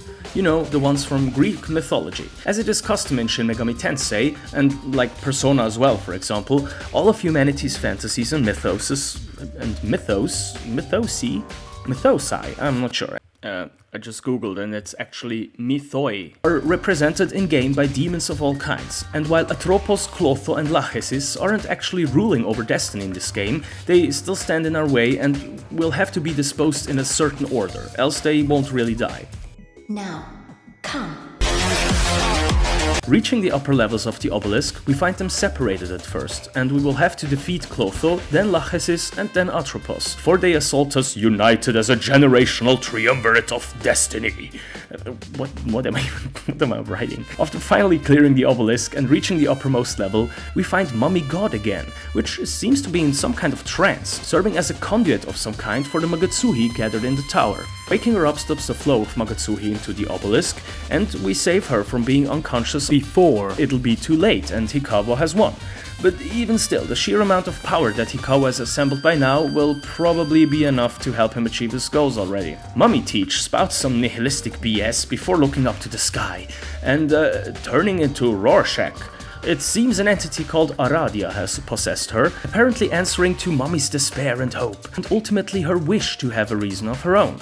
This Aradia goddess says the most inconsequential things of all time, along the lines of, "Ooh, I am big and powerful, but also do whatever the fuck you want, Ichbal." I don't know, man. I'm not sold on Aradia. Gozu Tenno? Now that's a god. Big, strong, ooga booga, power. But some physiognomical radioactive ink talking about hope, justice and freedom? I sleep. She enables us to carry 2 more demons though, which is a nice bonus. Before we can apply more prejudice upon Aradia, the old devilish duo shows up to tell us that the time of creation is soon to be upon us, and that we should think well about who we would like to support or antagonize. Returning to Asakusa from the obelisk, we speak to Hijiri, which is slowly losing his marbles huddling over the terminal. He congratulates us and asks how we dealt with the maiden. In the base game, all these questions we've been answering up until now would contribute to which reason we would support in the end. But as you may have guessed already, I'm not really a big fan of any of the reasons presented up until now. Hijiri opens up to his findings in exchange for us doing all the dirty work, explaining the process of creation in a bit more detail. As we know, everyone that is hoping to form a reason is gathering Magatsuhi, and why? Well, as Hijiri explains, it is to offer it to a god, basically an extremely strong primal kind of demon, to coax these demons into helping them manifest the reason you or some other human have formed, with the Kagutsuchi in the sky being the one to then execute this creation wish once the correlating human, reason and god are established. Also, remember the Tarnish that fucked off into the terminal after the Kabukakkekicho prison dungeon? Well, it seems Hijiri has met him within the flow of Amala while researching the terminal, and he warns us that the Tarnished might be completely absorbed by the network itself if he stays in too long. Now, before we dive into the Amala network again to check on him, there is a new fiend fight we can get done. Heading back to the very beginning, in a lone side room in the Shinjuku hospital, we can now battle the Black Rider. Thankfully, this battle goes over well, and I managed to beat him first try, but only barely. With a new Mernora in the bag, we rest up and get ready to save the Tarnished one more time. The Amala network looks and feels the same like before, it's just more extensive and filled with some new mobs now. We also meet our old enemy, the Spectre, once again, but after disposing of him quite easily, we finally catch up to the Tarnished. He is on some Godric the Grafted shit, but just with faces instead of arms, I guess. As a consequence for wallowing in self-pity and the Amala network for too long, he transforms in front of our eyes and is reborn anew as the Incel Master of Amala. Now, get ready, because from now on the game is going to get serious with the lore on us. The Tarnished completely formulates his reason directly in front of us, explaining in detail what he wishes for with Muzubi. He envisions a world where everyone and everything is isolated in its own existential cocoon, deciding everything in their relative reality for themselves alone. He, the once oh so upbeat class clown, now fully turned into an isolationist, bitter man. We agree to disagree and he disappears, but the game will now start to present every reason in this specific way to us in relatively quick succession. Returning to Hijiri, he kinda surprisingly says that he will continue to go after the Tarnished, and that we can focus on further exploring Asakusa. We let Hijiri do his thing and do as he says. Now, in my opinion, his hint to explore Asakusa is a bit misleading, because the game designers actually want you to talk with the demons and leftover souls that hang around town. One of them will mention some shit going down back in Ikebukuro, that apparently someone saw activity around the Mantra HQ we thought to be wiped out. And indeed, as soon as we head over there, we catch Hikawa himself in front of the Mantra HQ. He boasts once more that he has more than enough Magatsuhi already and is impressed that we managed to save the maiden, or mummy god rather, from the Obelisk. Now, it's Hikawa's turn to describe his reason in detail to us, complete with epically stylized presentation. And I'ma be real, the only reason he's even standing here in front of his enemy's HQ is kinda to give us this quick exposé, because there wouldn't be another more or less logical narrative possible chance to do so. He, the master manipulator, the curious cult leader, the uncoverer of truth, envisions nothing more but a world of complete stillness. No conflict, no reactions, and therefore, to him at least, only peace and serenity for ever and everyone. Again, we agree to disagree, declining this offer to join him, and so he leaves. The game now leaves you without clear indication on what to do, but if we check on Futomimi and the boys, we catch him warning his people from what is to come. Apparently there is some enormous power growing within the Yoyogi Park, the one from the very beginning. We couldn't enter the park itself before, but just like the one side area, but it seems that if we approach now from the other side, it should be possible to check inside. Now listen! The Yoyogi Park dungeon is theoretically a great dungeon. Interesting mechanic, nice layout, encounters, good ideas, really. But the mechanic is kinda annoying. The layout leads to trial and error and these encounters, so yeah. And I just didn't want to do it yet, so it's time to get another Fiend battle done. It's one more Behorsed Reaper man, this time one that has a vitamin D deficiency. We beat the Pale Rider first try, actually to my surprise, which led me to believe that we may be strong enough to progress to Yoyogi Park already.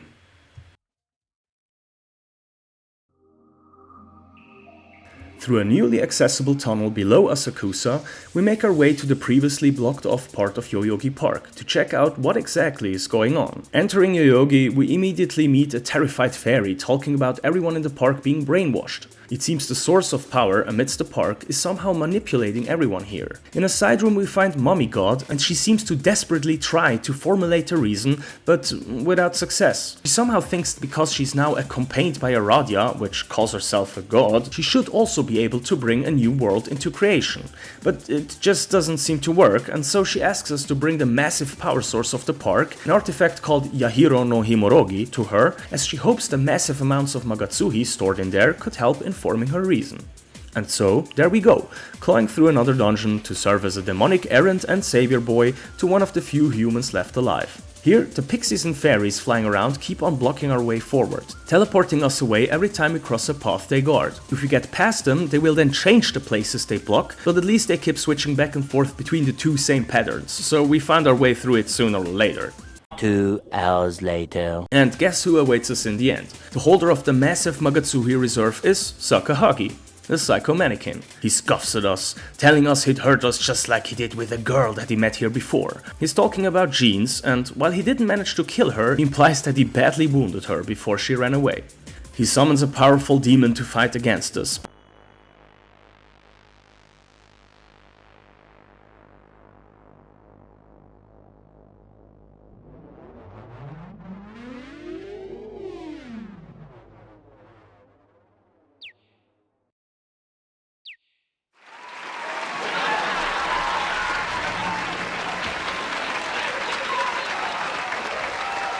but it is no match for our slowly more and more refined team. We're well into the mid-game now, and the demons and skills we wield to battle are starting to improve significantly. After beating the Oedipus Elephant Man, Sakahagi himself will engage us in a battle right away, and he is literally a sliver of nothing compared to our demon lineup.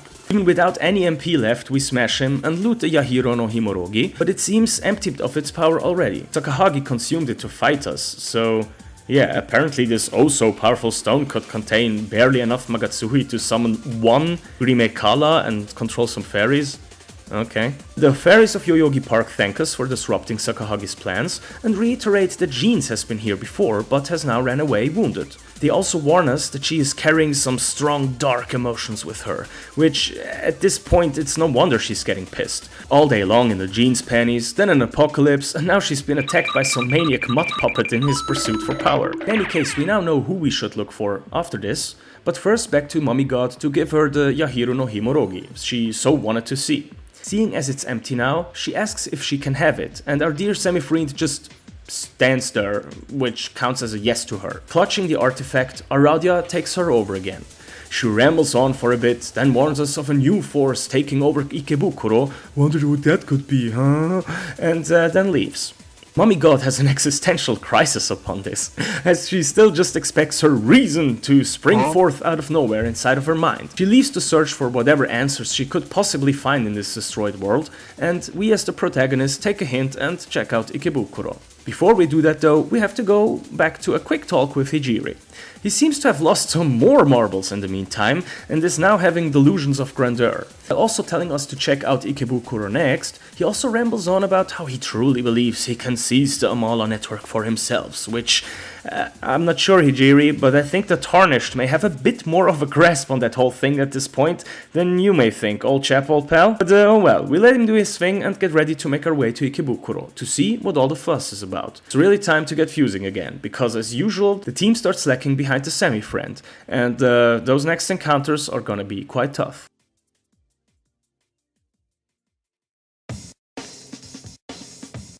Before we head over to check on the Mantra HQ, we have a new fiend enemy we can battle over at the park. This time it is the Babylonic bitch herself, the parental British lady of the night, or, you know, Mother Harlot. She goes yada yada, necrosexual innuendo, yada yada, and 5 minutes later we have one more menorah for the hellish pedestals in the Amala Labyrinth. We should go check it out again soon. We now finally head over to check upon Ikebukuro, or more specifically the ruined Mantra HQ, and quickly realize that something isn't right. And as we enter Gozu Tenno's chamber on the very top, it also becomes clear why. Jeans has fled here after losing an arm to Sakahagi and... Wait, she what? She walked with, or I guess without, a severed arm from Yoyogi Park over here to the Mantra HQ? I mean, I understand we're in the post-apocalypse with demons and all, but I think having a bloodstream is still a thing for humans, no? Maybe, but... Newsflash! Local Jeans enthusiast, literally too angry to die, walks across deserted Tokyo and fuses with the corpse of pseudo-dead Mega Warrior Demon, single-handedly taking charge of the Mantra again. So yeah, Jeans has accepted Gozu Tenno's last bit of power as a part of her, restoring her arm and turning her into a weird human-demon hybrid. Not all that unlike our semi-friend, actually. But she's gone bananas. She's now completely obsessed by strength and beauty, and sees it as one, now fully sold on her new reason.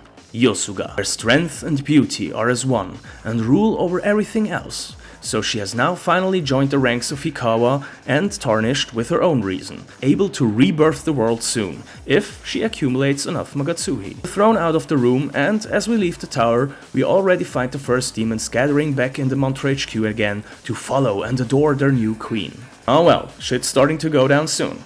Hikawa has all the Magatsuhi he could ever want already, and seems to have a full plan and some more cards up his sleeve. Tarnished is on his way to become Lord of the Amala Network, which would enable him as well to govern a gigantic amount of Magatsuhi. And now Jeans has taken up the mantle of Gozu Tenno, which, while she may still be seeking Magatsuhi, all the new demons and powers at her command make her a formidable new force to be reckoned with.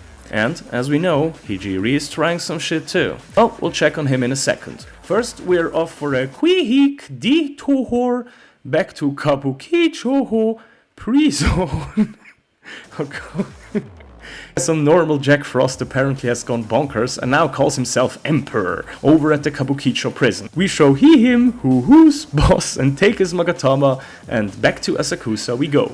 Hijiri is having a mental breakdown, going all like, I'm Hijiri, the all-knowing, and thinks himself fit to be Elden Lord. Wait, he seems himself fit to partake in the new creation himself. But before he can even finish explaining his plan, the Tarnished, probably listening in from the terminal, got sick of his bullshit and goes, Foul Hijiri, in search of the Matsui, and emboldened by the flow of mana.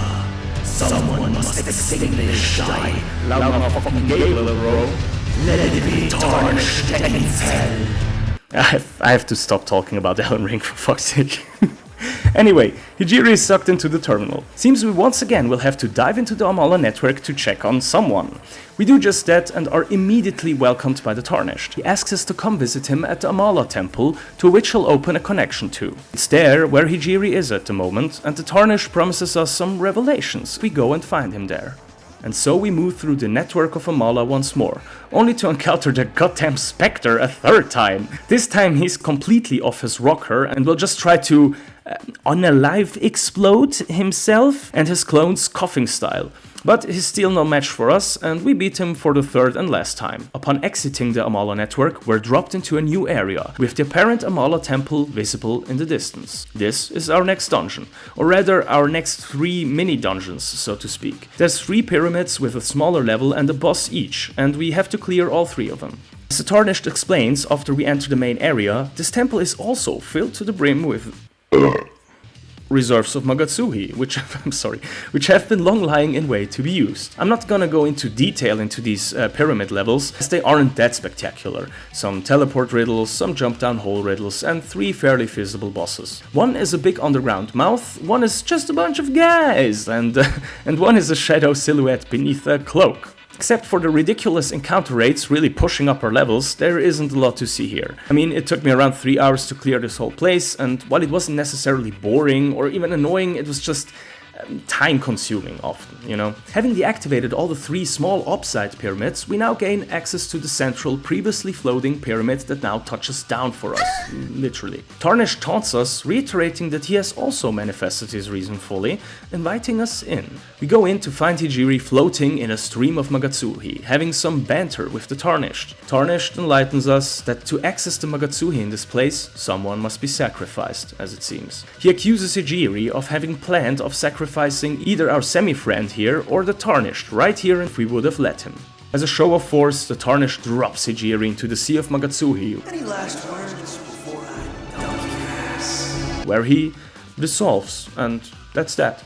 Hijiri is gone, and the Tarnished gets access to all of the stored Magatsuhi in the temple, immediately using it to summon forth his god, which how we learn is called Noah. And we now witness what all the ingredients for a creation look like assembled.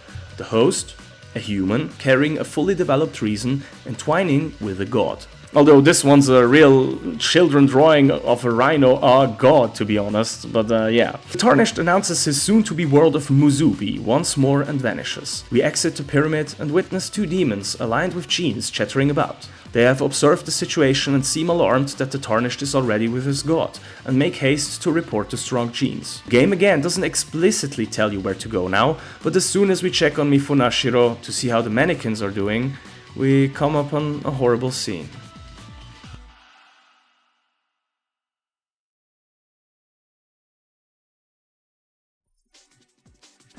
The mannequins lie slaughtered and scattered, strewn all over their holy land. We make our way down the bloodied leftovers of their once safe birthplace, and the demons of power we encounter on the way are a clear sign of who is responsible. In the depths of Mifunashiro, in the inner sanctum, we find her. Strong genes, in the process of killing Futomimi.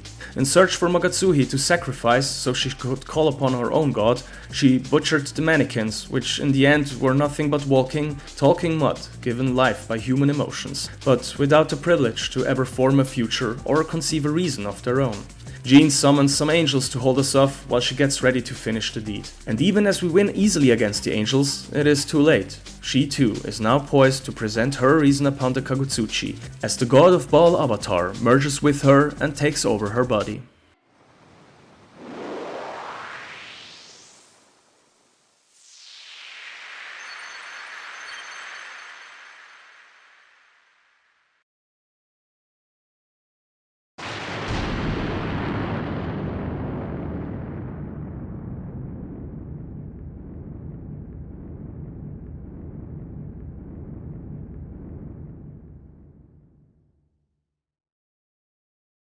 One-winged angel, more like one-armed angel, am I right?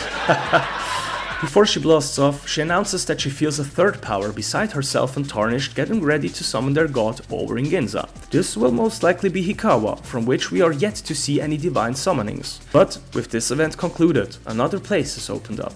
With strong Shins ascending to Ball Avatar, the last fiend fight for Vortex Tokyo also has been unlocked. It's the Trumpeter, the harbinger of the apocalypse. We go battle him and he comes at us with an impressive speech.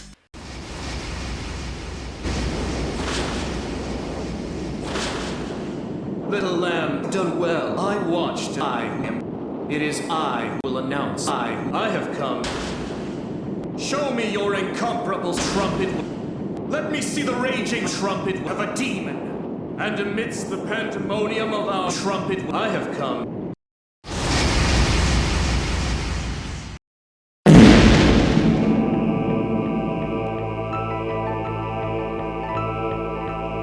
Demi-fiend.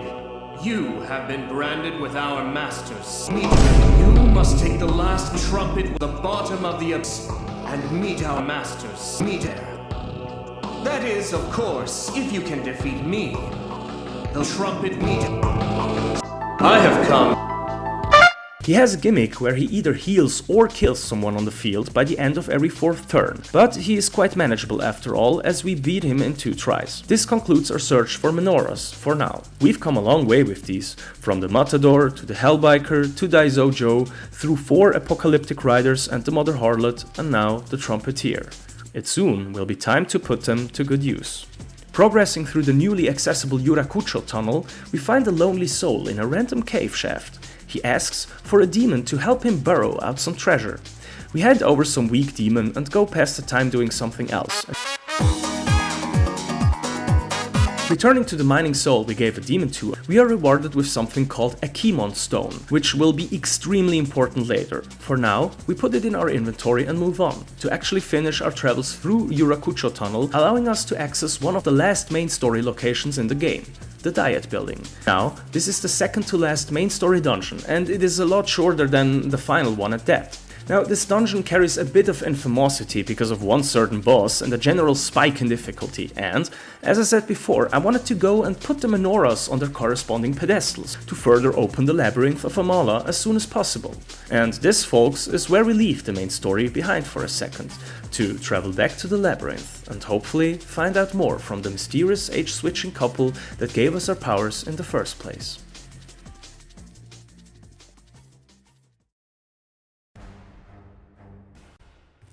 The Amala labyrinth still looks the same as before, and nothing much has changed. We punch our way through the whole of the second layer again, as the shortcut to layer 3 hasn't been unlocked yet, because we didn't have the menorahs of the riders at that point yet. But we do now. First, we put the Matador's menorah on the first pedestal. Then, we put 2 menorahs from the Daizojo and Hellbiker on the pedestals of the second layer. And now it's gonna be 3 menorahs from most of the riders placed to open the third layer. You can see where this is going, as the 4th layer will then need 4 menorahs. You may now think, we got our own menorah still, plus the ones from Mother Harlot, Trumpeter and the last rider's one, so we might have enough, right? But sadly, our very own menorah is still not needed until a lot later. Well, who has the very last missing menorah then? Oh! Dante stands in our way and explains that the old man's plan was that the fiends would kill each other for the menorahs all along, and that he doesn't like helping this old man all that much. Now, we kinda guessed something along these lines already, but sadly he doesn't really explain why the old man would even do this, but well, he threatens us and asks us to just turn back, but we can't really do that, especially now where he basically put a target on his own back. He has the last menorah, and that means he is keeping us from more content. We enter the next room to realize that we also may have a target on our back now though, as Dante starts hunting us down, guns blazing, in the Amala labyrinth hallways.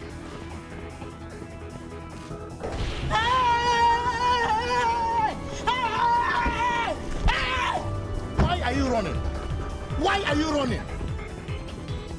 Fighting him at this stage is useless, as he'll just one-shot one of your party members and leave, while also sending you back to the room's beginning. What we actually have to do is bait and evade him around these hallways and rooms so that we can activate switches that will then open the way onward. He doesn't attack in the switch rooms themselves, but it can be a bit of a nail-biter if you don't understand his movement patterns yet. Evading him, we continue on, but Dante is not having it. He's a demon hunter after all, and we are a nosy half-demon to him. For now. He wants to end the menorah story once and for all without a conclusion that could help the old man and attacks us, this time without holding back. After a brutal battle, he goes down, but oh no, we get cutscene stepped! Oh no, we got cutscene stepped, fake outed, that's even worse! I'll be honest here, the writers do their best to make this situation make sense, but it just kinda doesn't. Dante tries explaining it away with not wanting to help the old man, and you better take the menorah and we don't kill each other so that the old man doesn't get what he wants, but it's still, like, he kinda still giving us the last menorah that we need to, you know, do what the old man told us. It doesn't really matter if Dante lives or not in this case, so I'm not really sure what he's on about. So it basically boils down to, well, you're strong, so here, have the menorah. I will now just be curious about what happens next. Well, thanks, Dante. I feel like this whole Dante integration could have been done a lot smoother with only slight changes, and okay, I had a whole ass paragraph here with possible improvements and suggestions, but let's be real, this game is 20 years old, and Dante's inclusion was for an experimental crossover special edition of the game, so a certain amount of shoehornage is to be expected, I think. But with that, we are now in possession of the very last menorah, and as we continue forth to the end of this layer, we are rewarded with a new lore hole insight. As the curtain lifts, the lady applauds us for overcoming Dante. It seems while Dante's behavior doesn't make too much sense in-game itself, mourning auntie and wheelchair unc's intentions were just to test us all along. So having a powerful half-demon demon hunter go against us was completely fine with them, I guess. She goes on a little tangent about power and how humans will always crave it for a variety of reasons, taking our godmommy Teach as an example. She hoped for power, and Aradia, the Rorschach ink, came to her. Devil Betty goes on to explain that Aradia herself isn't even real, but that she comes from an alternate reality where the fiction resides. That in hopes of power, Mommy God put her beliefs and hopes into an empty goddess, an entity that can't give anything, it can't save anyone, it can just provide hope. She doesn't say it directly, but heavily implies that Aradia won't ever be able to help a human realize their reason in this world. I find this quite interesting, as even if I agree and think Aradia is quite an useless entity constantly blabbering about freedom, Aradia did manage to increase our demon slots by 2, implying she may not be completely powerless after all. I'm not sure, but it's definitely interesting, because it seems the only entity to ever see any true action by Aradia has been us, the semi-friend. Lady in Black ends her sermon with a renewed invitation. We are to make our way to the very depths of Amala, put the last menorahs on their corresponding pedestals, and visit the lady and her master. Turn our half-baked demon ass into a fully fledged demonic entity with real, well, power in this powerless world. And indeed, while we may have been a lone weakling in the beginning, by now we have an ever-growing, extensive selection of Magatama, demons and skills on our hands, and while there's still unfair battles out of nowhere sometimes, in general we are not halted in our progress for long by anyone at this point. With that, we finally enter the next layer. We put all of the menorahs, except our very own first one, on the pedestals, and the fourth layer opens its gate to us. Before we dive in, we go back to save, heal, fuse and stock up. Now, while I started to play through as a mainly magic-focused build, it's slowly getting time to change to a more physical build, as magic really starts to drop off in relative power at this point. Having put all of the last level ups into strength, we reach a high enough threshold to make a quick trip to the Mantra HQ again. In its basement there is this door that we have to push open with sheer unbuffed strength, and behind it we will find the Gaia Magatama. By now we have 18 different kinds of these demon bugs collected, only 6 more and we will be able to acquire something really special, enabling us to completely smash this game apart. Now, listen, this is not a challenge run, guys. I'm not here to play nice and patient with these constant random encounters and fucked level designs. I'm here to fuck shit up, bitch! I'm here to tear down the glistening prison bars of God! Oh yeah! Okay, sorry. After this quick trip, we turn back into the Amala labyrinth and start working on the fourth layer. There is a poisonous area with great loot to the west in the very beginning, with a maze of invisible teleporters and hiding hallways to the north. The encounters are brutal, but our team is as well. By now, mana problems are basically a thing of the past as well, and almost all weaknesses have been removed. Our once pixie, then high pixie, then unicorn, now upskirt lady is still going strong in our party, refueling her mana while walking, just like the semi-friend does too. And the other two members are Daizojo, which can refill his mana in battle by himself, and Hellbiker. Now Hellbiker doesn't have infinite mana, but his normal attacks are AoE at this point, making him extremely valuable, especially at full Kagutsuchi, where he'll always crit. Slow but steadily, we fight our way through the labyrinth until we reach a weird hallway called the 12 meters of eternity, which is what I call the way from my bed to the kitchen too, I guess. It will teleport you to different locations depending on the Kagutsuchi face on the top left. There's a vault with great loot we wanna get, and there's an old man, or I guess the ghost of an old man, that stops us before we can enter. Now if you just spam X and answer without reading, you won't be able to progress and he won't let you have the loot. But if you read what he says, he's basically implying, "Hey, just, Sakurai, wait for a long time before answering."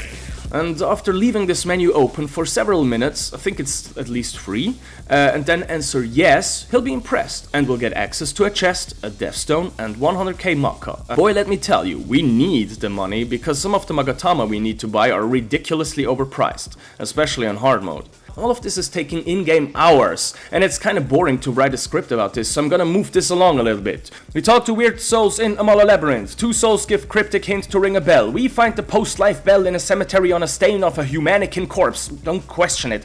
We show the bells to ghosts in hell, and ghost demons can now be fused, and they are all terrible. Okay, we slap the shit out of the rest of this layer, done. We arrive at the door where a massive power can be felt behind at the end of the layer, and no other way can be progressed right now, so we go in after saving and healing up. Inside, we find evil Godfrey at home, called Beelzebub, and he retells us once more that once all the menorahs have been put on their pedestals, a new demon of incredible power will be born. As you know, only one menorah remains to be put on its pedestal, and it's our very own. Once this will happen, he and his armies of demons are supposed to rise to our command. But no powerful demon would ever follow our semi-friend here without at least testing his prowess, and so we fight. Ugly Godfrey from Wish over here shows us his true form, which is not Huaraluesque at all. We die twice, but make it on the 3rd try, but it's noticeable that these boss battles are turning into muddier and muddier slogfests the longer the game goes on. As said, it's really time to slowly move off the magic build and switch to a physical one. Behind Beelzebub's boss arena, we find more generous loot, and defeating him has now triggered the next part of this endeavor. It's time for a RuneScape reference! Why? Why?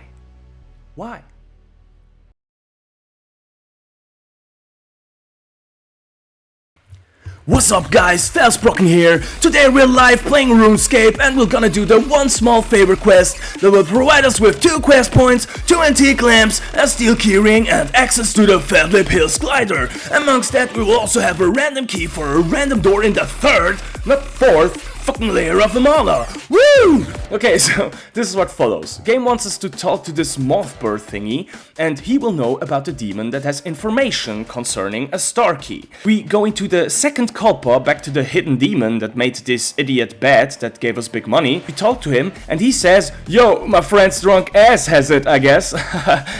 So we go to Ginza, into the bar, where we speak with another Nordic god that sold the key for like 5 cents to a mannequin. So we go to the collector mannequin and hey, he has the key! From here, we go into the 3rd Kalpa layer, open a door, jump down a hole, activate a switch that opens a door in the 4th Kalpa layer. We go back up, all the way back down, through the 12 meters of eternity, through a newly opened door, and oh my brother in Christ, or Satan I guess, we did it! After literal hours of fighting, running back and forth, up and down, the Amala Labyrinth, and the outside even, we made it to the end of the 4th layer. As it's customary at this point, we are rewarded with another paranormal peephole PowerPoint presentation. We are also very surprised to learn that the menorahs in fact weren't stolen, but spread to the fiends as a test. Only the one to collect them all would be powerful enough for what is to come. She lays out a plan. The force of the light in the sky keeps rebirthing and destroying the world forever, keeping all of its subordinate elements under control, under a very limited illusion of free will, if you will. This whole menorah thing was to filter out only the very strongest of candidates, to become the Lord of Demons, to lead them into a final battle against the Kagutsuchi and the forces of light and God, to free the only ones able to live in this vortex world from this reoccurring curse. She asks us directly, will we lend our strength for this goal? Now, while we still can't turn back at this point, once we finish the 5th layer, all the other endings will be excluded, and only one possible outcome will be fixed. What follows is an explanation of Hijiri's nature. He is a human, but as you may have asked yourself at this point, how did he even survive the conception in the first place if he wasn't in the hospital? Where did all his knowledge come from? It turns out that he's not just a normal guy, but he's an entity forever cursed by the god of light itself, the Kagutsuchi. To find out, fail and re-suffer the end of the world forever and ever and ever and ever again. This as a punishment for a sin he once committed apparently, because he found out too much about the rules of the universe. I think the game tries to frame this as an example of the Kagutsuchi's injustice, and how the mere notion of free will is undermined if the god of it all just does not accept and harshly punish certain transgressions, even without evil intent, without stopping them from occurring. It gets quite philosophical in regards to theism in general, but I think Hijiri as an example in this case is a bit weak. Why would we really care about him? Like, I think the millions or billions of people that just died from the apocalypse are a bit of a better example than Hijiri, but oh well. In any case, she asks one last time, will we come meet our master in the very depths of Amala? Will we rebel against the cycle of rebirth, forever creating human domains only to crush them at a whim? Will we help with this, stopping any new birth from occurring in the process, but also taking true agency, true power and true self-determination in our own hands? We agree once more, and the door to the last layer of Amala is opened. The 5th layer asks only one menorah, and you know very well that is the one that we bore since the very beginning. Put it on the pedestal, and as we head into layer 5 proper, we are immediately stopped by a familiar voice. He says, I'm here to disregard any plot holes and fuck bitches, and I'm all out of bitches, and proposes to join us. For 100k, or basically for free, depending on if we guess right on a coin flip. A coin flip from Dante. Like a true demi-alpha humale, we decline tails, but we accept head, and win the coin flip. And this is how the game balance starts crumbling completely beneath us. Dante joins our team at level 80, has no weaknesses, a great moveset, and he will learn an extremely important skill in a few levels too. Just to put it into perspective, the Demi-Fiend right now is level 66, and I've barely skipped fights. The 5th Amala layer has brutal encounters, but the layer itself almost feels like some kind of victory lap. It rewards you for having high stats amongst your demons, and there is one specific location we want to visit where we can do something unique. Let us reminisce for a second. Our very first demonic companion was the Pixie, remember? She evolved into her rebellious version, then we fused her into some stronger demons, and until now she's been at our side, now in the form of Amino Uzume. But the game has still flagged her as the initial demon. And if you bring her with you all the way down to the depths of Amala, to this place,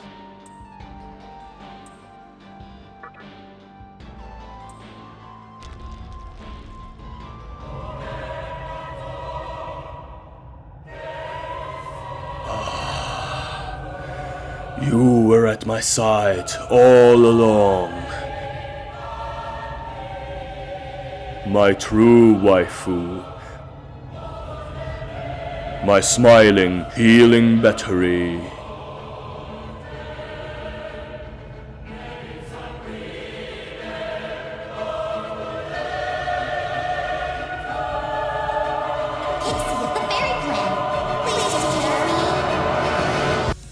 And with that, our longest lasting demonic companion returns into her initial form, but with her base stats boosted and a strong elemental and restorative moveset. She as well is pushed to level 80. Sadly, we lose the skill that let her recharge mana indefinitely, but she'll still be a great addition for the backup team. And with that, the Amala Labyrinth slowly comes to an end. We arrive at one of the last rooms and feel another boss fight coming up. The noble voice that once warned us long ago not to trespass further, it seems pissed and sees us beyond redemption. Metatron, one of God's strongest angels, comes down to stop us from further clear... Wieso schreibe ich den Scheiß, Mann?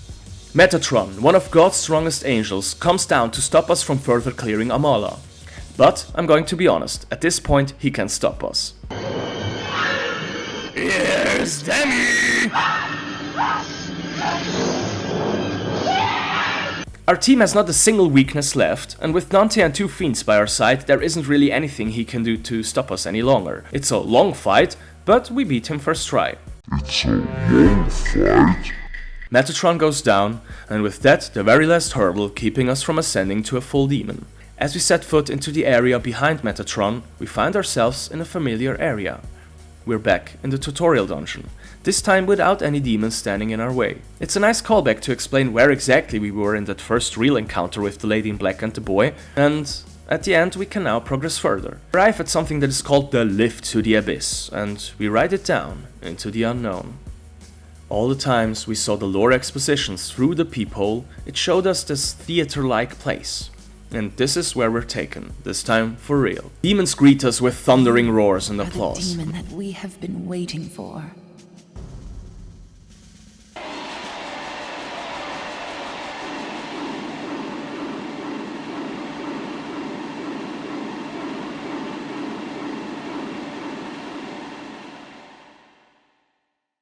The Lady in Black gives us one last little bit of expository dialogue, giving us a little recap of all the factions vying for power. Kinda spoils that Hikawa has been calling upon a god called Ahriman, which we kinda didn't know yet, but yeah, he's trying to establish the world of Shijima, where all is silent and still. We have strong genes, now fully fused with Baal Avatar, hoping for the creation of Yuzuga, where she'll reign as a queen of beauty and strength. And at last, the Maidenless Tarnished, now entwined with Noah, the wandering god of solitude. The Lady in Black asks us to keep them from creating any new world, as it would only benefit the Kagutsuchi. In turn, the Lady's Silent Master unlocks the one and last skill of our very first Magatama. With that, we sink further down, deeper and deeper, until we are swallowed fully by the darkness of the Amalian depths. Heart of a demon, as my master wishes. You shall be born again, as a demon of chaos, harbinger of the final battle.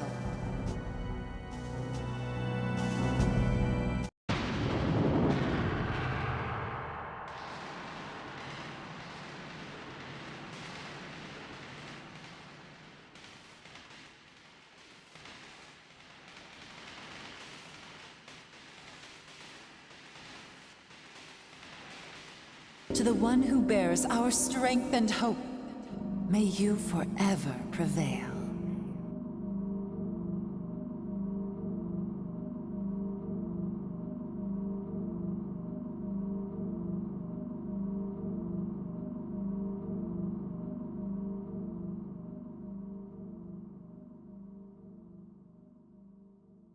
We wake up again in the hospital, where it all started. Checking out our very first Magatama, we see that the last and final skill is now unlockable. Pierce is a passive ability and it will help us actually do damage in the coming fights. Dante will soon learn a similar passive skill. It'll enable us to ignore certain resistances of enemies, which will become an absolute necessity if we don't want to waste hours repeating the same turns over and over and all that under RNG risk. With that, now a fully demonic entity, full-fledged fiend that we are, we make our way to get back on track to the main story. We have some wannabe gods and a pesky nightlight to knock out.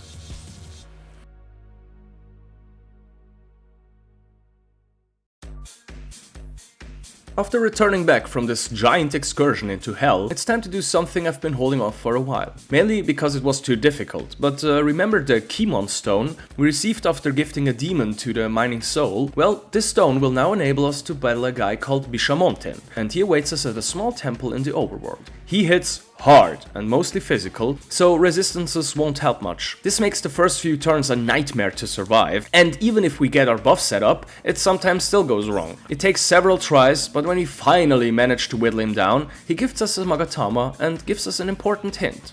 Once we possess all the Magatama, we may battle once more. Only 4 of these bugs are left at this point, and there's another one we can get right now. So, guys, you like dick jokes?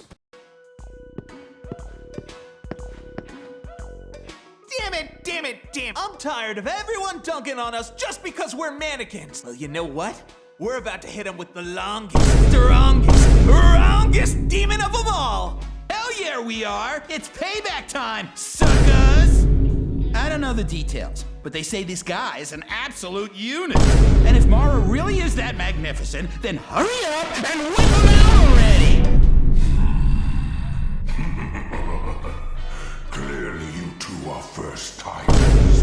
Do you not know that summoning is a consummate act of patience? Besides, Mara is, how should I say, a fickle demon. Were we to rouse him prematurely, he would not be able to come to us at full strength. Stop beating around the bush and answer us! We're done being jerked around by the bad guys, so will you summon our mean green pounding machine or not? The guy on the right is right, Mr. Baphomet. We need the demonic hookups, yo! Hey, you! Half-naked demon dude! Back us up, bro! Tell Goatface here to summon Mara and give us a ride on the gravy train! Summon the damn thing! Woo! See? 3 against 1! Now hurry up and get this Mara party started!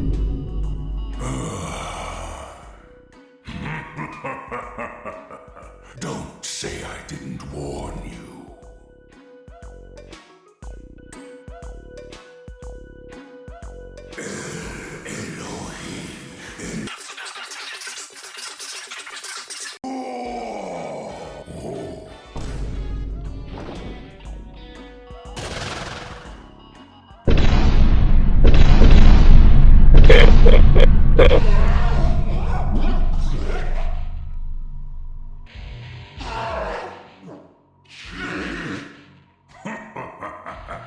Well, in my rush, I have summoned Mara the Magnificent in the incomplete body of a slime. It's hideous!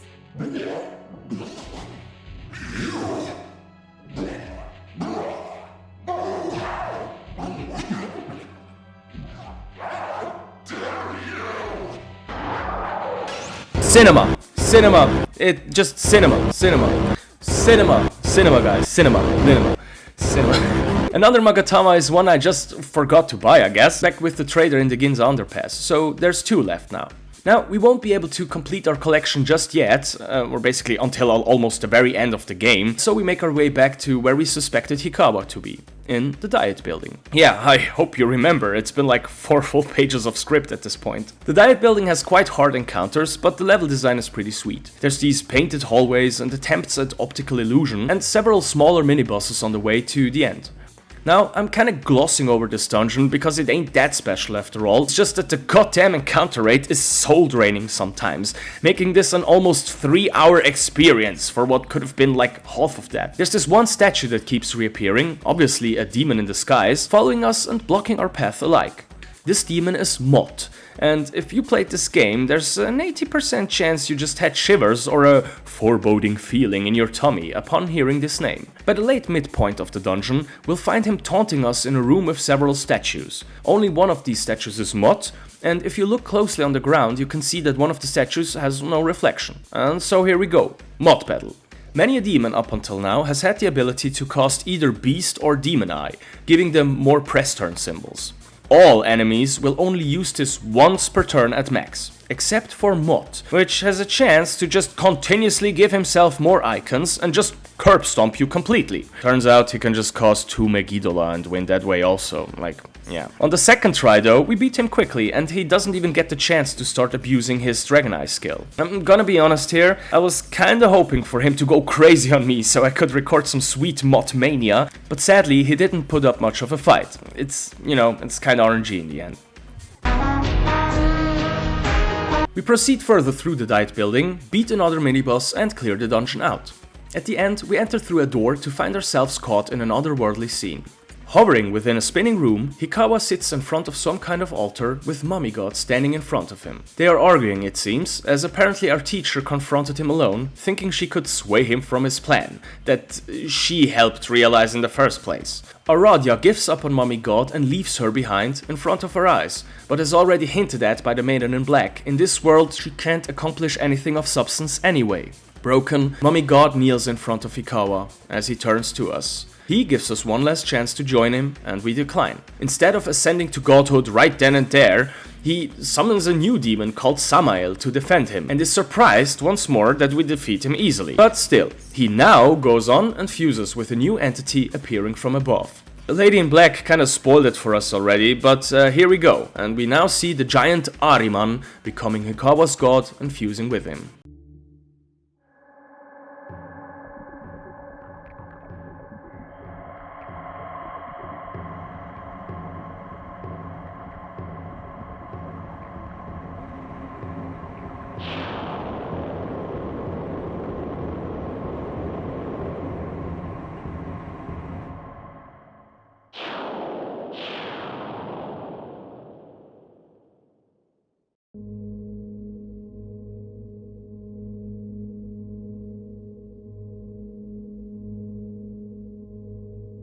Behold, I wield the power of Ahriman, God of the Void. Mummy God speaks to us one last time and hands us the Yahiro no Himorogi, the empty artifact stone we once retrieved from the Yoyogi Park. She tells us to use it to create a better world.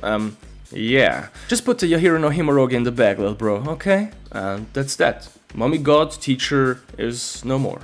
With nary a hint to go back to the pyramidical Amala temple, we are on our way. As soon as we arrive, the Kakutsuchi itself starts speaking.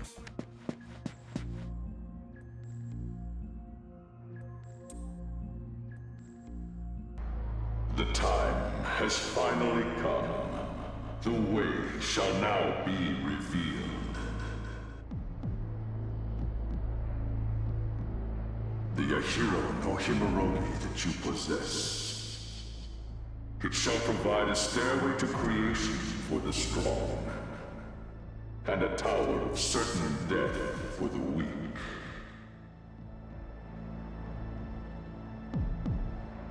Fate awaits you within. If it is your will, then go inside.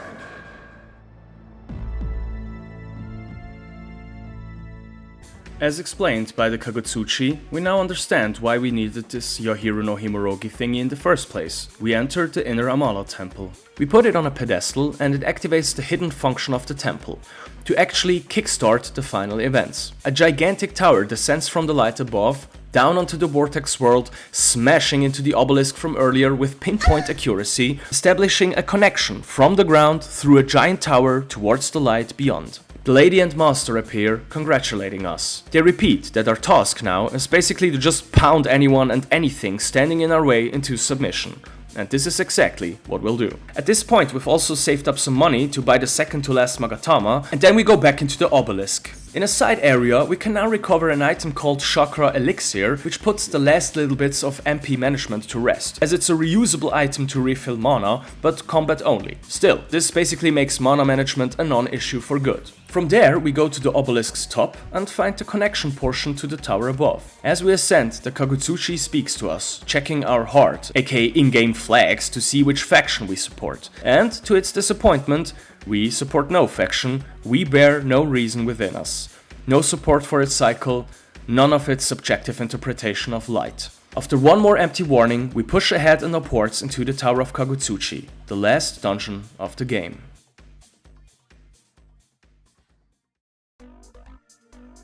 The demons in the tower are all high level, have crazy movesets and annoying resistances. Even with Pierce, as long as you don't use almighty damage, you'll find something reflected back to you sooner or later. But our team is a force to be reckoned with. I'm not sure if I can describe to you how good our team of us, Dante, Daizojo, and now for a while already the Black Rider, is at this point. But if I had to, I would frame it like, "Hey, I got the mons in my party. Like Google shots like an RDA. Creation's fine, wonder if it'll be mine. I will pass with demon kind to beat that light out of sky. And I got this sewed up. Demi boys, they know us. Oh my god, tell my no hobox. No light can control us. Hey, yeah, baby. And with that beast of a lineup, resistance ignoring passives in hand, we plow our way through and up the lower tower levels until we reach Ahriman, as said, fused into one with Hikawa. Hikawa's boss fight isn't anything spectacular or something like that. He just has like pretty strong single target attacks, some multi-target attacks, but the most interesting thing is that he'll just set up a rule, so he'll go like no physical attacks or no magic attacks or no status or whatever. He'll also switch out these rules every few turns or so. And you can't break the rule, or he'll just immediately kill the monster breaking the rule, or the demi-fiend breaking the rule as well. Apart from that though, he is quite easy. He goes down first try, and that's that. Hikawa, the one setting all of these events in motion, falls to his own silence forever, and the first true contender for the creation of a new world is gone. We receive an Earthstone, the first of 3 such symbolic stones that form within candidates of creation. It's like a little reason memento, if you will. What lies ahead are only the tarnished and strong genes, and the rest of a pretty hefty final dungeon to boot. We pick up some great treasures and a lot of levels along the way as well, and around the halfway point of the tower that stretches on and on and on for a while, we meet the maidenless Tarnished again. He's all like, "Graceless demi-fiend, what is thy business with these stones?" Hikawa the Silencious, the gene's prodigy of Valenia, teach that rejected me. Willful traitors, one and all, thy kind are all. Thy kind are all the beasts, chats and stacies, emboldened by the flow of Magatsui, have it wrecked upon thy eager grave, felt by maidenless Norgod, last of all its cells. But alas, all talk and epicness can't help him from losing, even when he does this.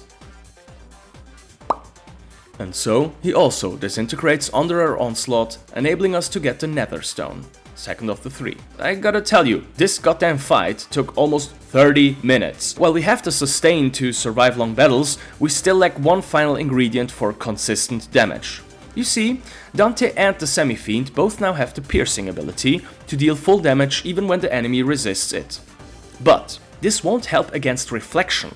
What we need is an ability so powerful, so strong, that it pierces through any defense with maximum possible damage output and with a crit chance.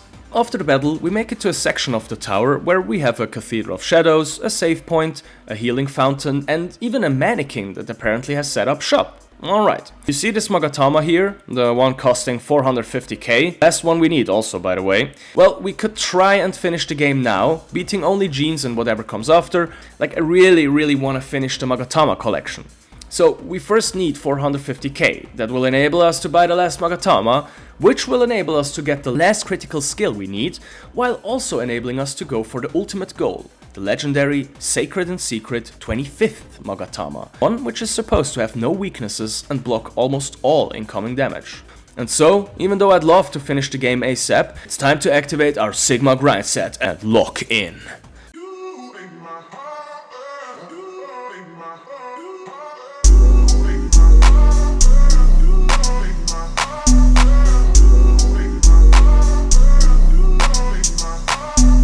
After grinding for quite a while, exchanging all our gems for rare items to sell at Rag's shops, and selling off every other item I could reasonably part with, the 450k are collected by sheer inane repetition of the same fights. We acquired the 24th Magatama, and now we only need to level up some more to unlock the one skill we want from it. But buying this also enables us to go for the very last 25th Magatama, which is kept in a now newly accessible side dungeon. So we can kinda kill 2 birds with 1 stone doing this in this case. Now that our Magatama dex is complete for now, we go and visit a Cathedral of Shadows, the place where we fuse demons. The Minister, which has helped us fusing demons all along the ride, now has something new to tell us. He recognizes our claim to Magatama completionism and hands us a legendary sword, which we are supposed to present at the grave of the legendary guardian of what once was Tokyo. This guardian is called Taira no Masakado, and we can find his grave a bit northeast of the Obelisk.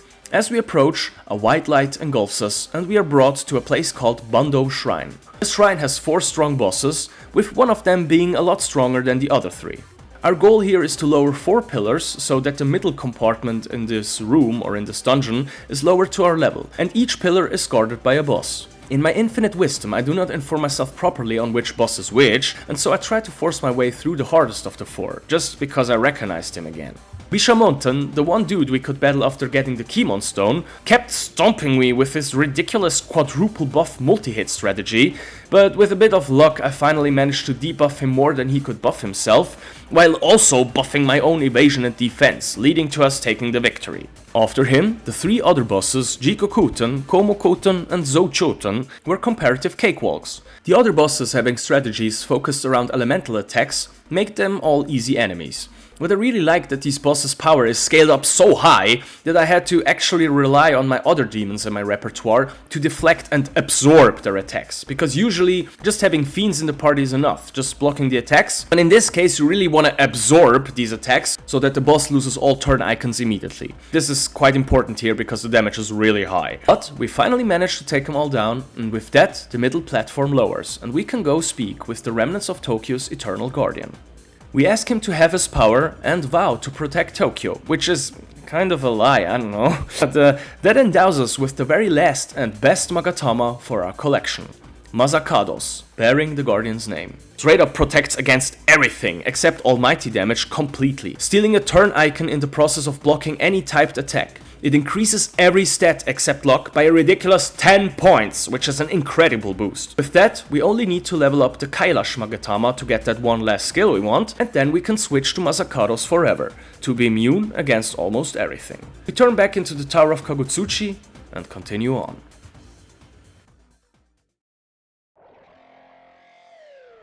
As we go back to our way up the tower again, see there, fucking Thor of all demons decided to stand in our way again. Like, dude, we have ascended to a full demon, we have every immunity imaginable available to us, our demon roster is more than deadly and includes your son, and we have already disposed of angel guardians, demon lords and gods alike. What are you trying to achieve here? We crush him beneath our feet and venture forth without further delay. I lied. I delayed the whole thing by another 30 minutes or so to get another reusable combat item. This time a full revive, which, if I had known this earlier, I could have saved some time grinding for money, as I stubbornly kept around some revive items, even though I had several demons with the corresponding skills at this point. In any case, we climb further up the tower, and as you might have expected, next up is Strong Jeans. Although, is it really even her anymore? Well, with others the name card remained the same, even when fused with a god. Hers just disappeared, and she is now fully and completely only Baal Avatar, as it seems.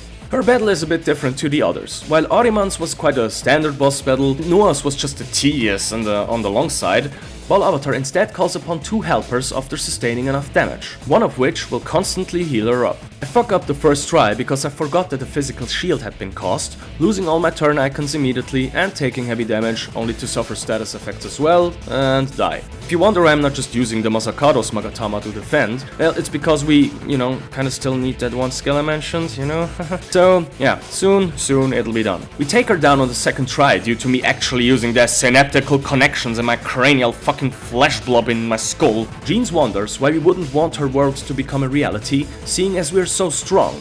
Okay, but what about her beauty though? She breathes her last, and another of these weird stones of creation, the Heaven Stone, is ours. Behind her, not much awaits.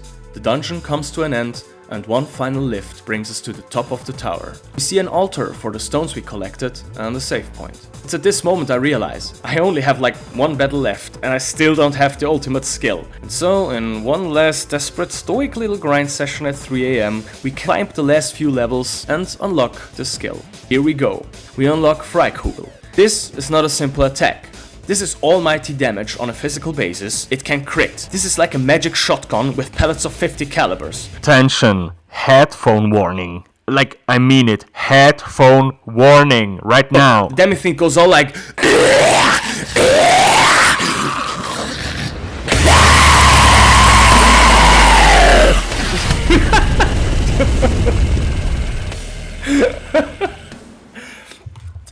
Sorry. My neighbors righteously hate me. And that's it, Lay Demons and Gentle Demon. Our semi-friend Demi-Fiend has fought his way to the deepest depths of hell to ascend to a full-fledged devil. He acquired complete immunity to any conventional attacks, but himself now wields an attack unable to be stopped from piercing through any and every defense, with the ability and high likelihood to crit. We are escorted by a literal son of Satan, an assortment of the most powerful demons imaginable.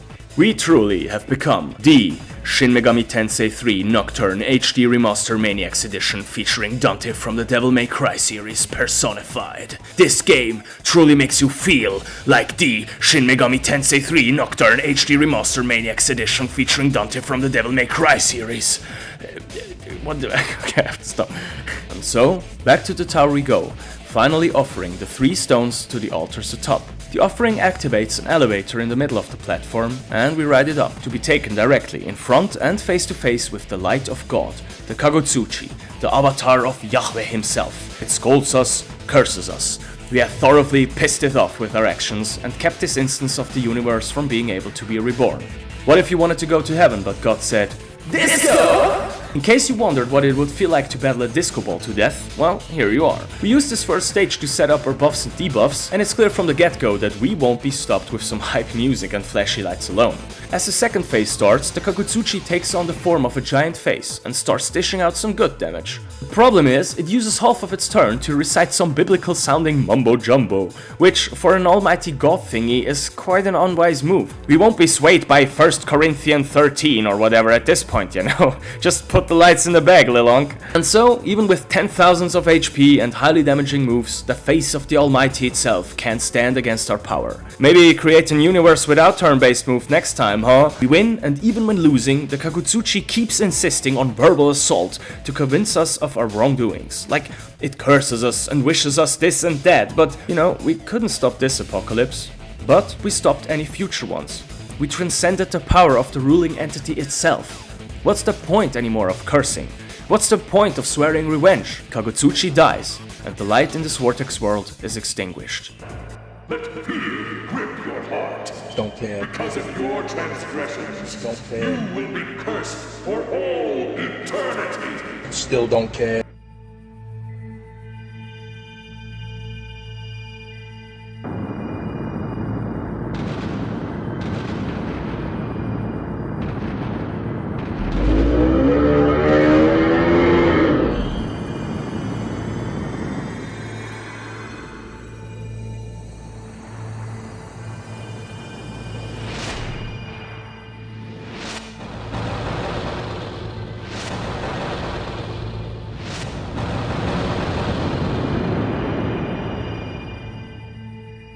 What remains is one universe of many, free of domination, be it a husk at that.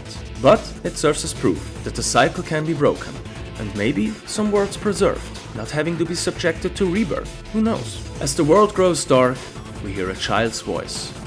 The blonde boy is speaking aloud for the first time, his alter ego in the wheelchair too. So, Kagutsuchi has lost its light.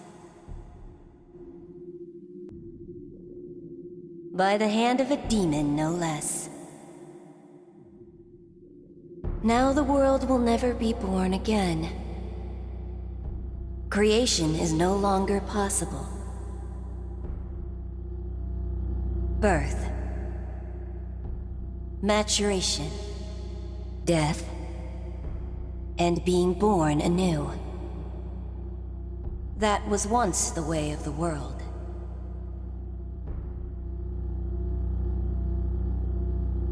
Yet one demon has changed that.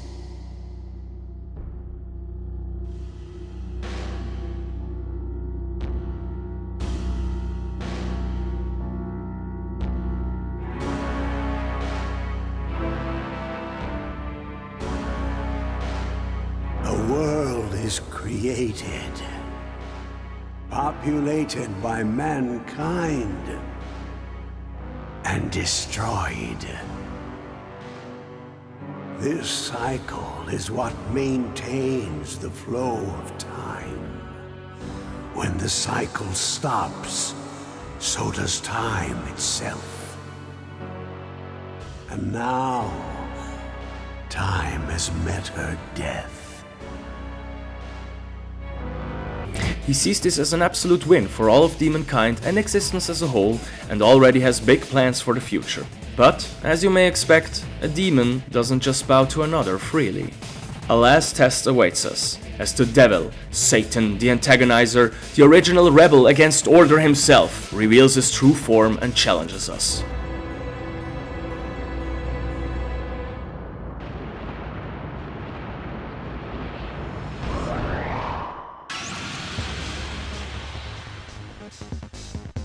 And this fight will take everything from you. If you don't come with Pierce and Frykul, or at least Dante, if you come without Masakados, it's still possible, but it will take you quite a lot longer and a good bit of luck too. Like, Satan has almost 66k HP, and he starts hitting like a truck after a while. He also has high crit chance with its normal attacks, leading to random party members dying out of nowhere, even if you're fully buffed and healing constantly. It's a long battle, and even though we keep attacking with piercing attacks, with Dante and the Semi-Fiend, the battle takes almost 20 minutes. With one final Frykugel to the head, we beat Satan and prove our mettle.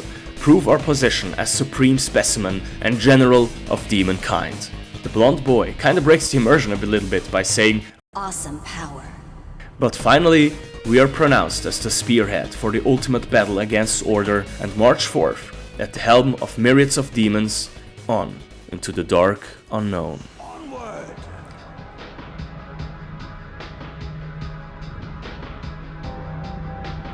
To the final battle, where our true enemy awaits!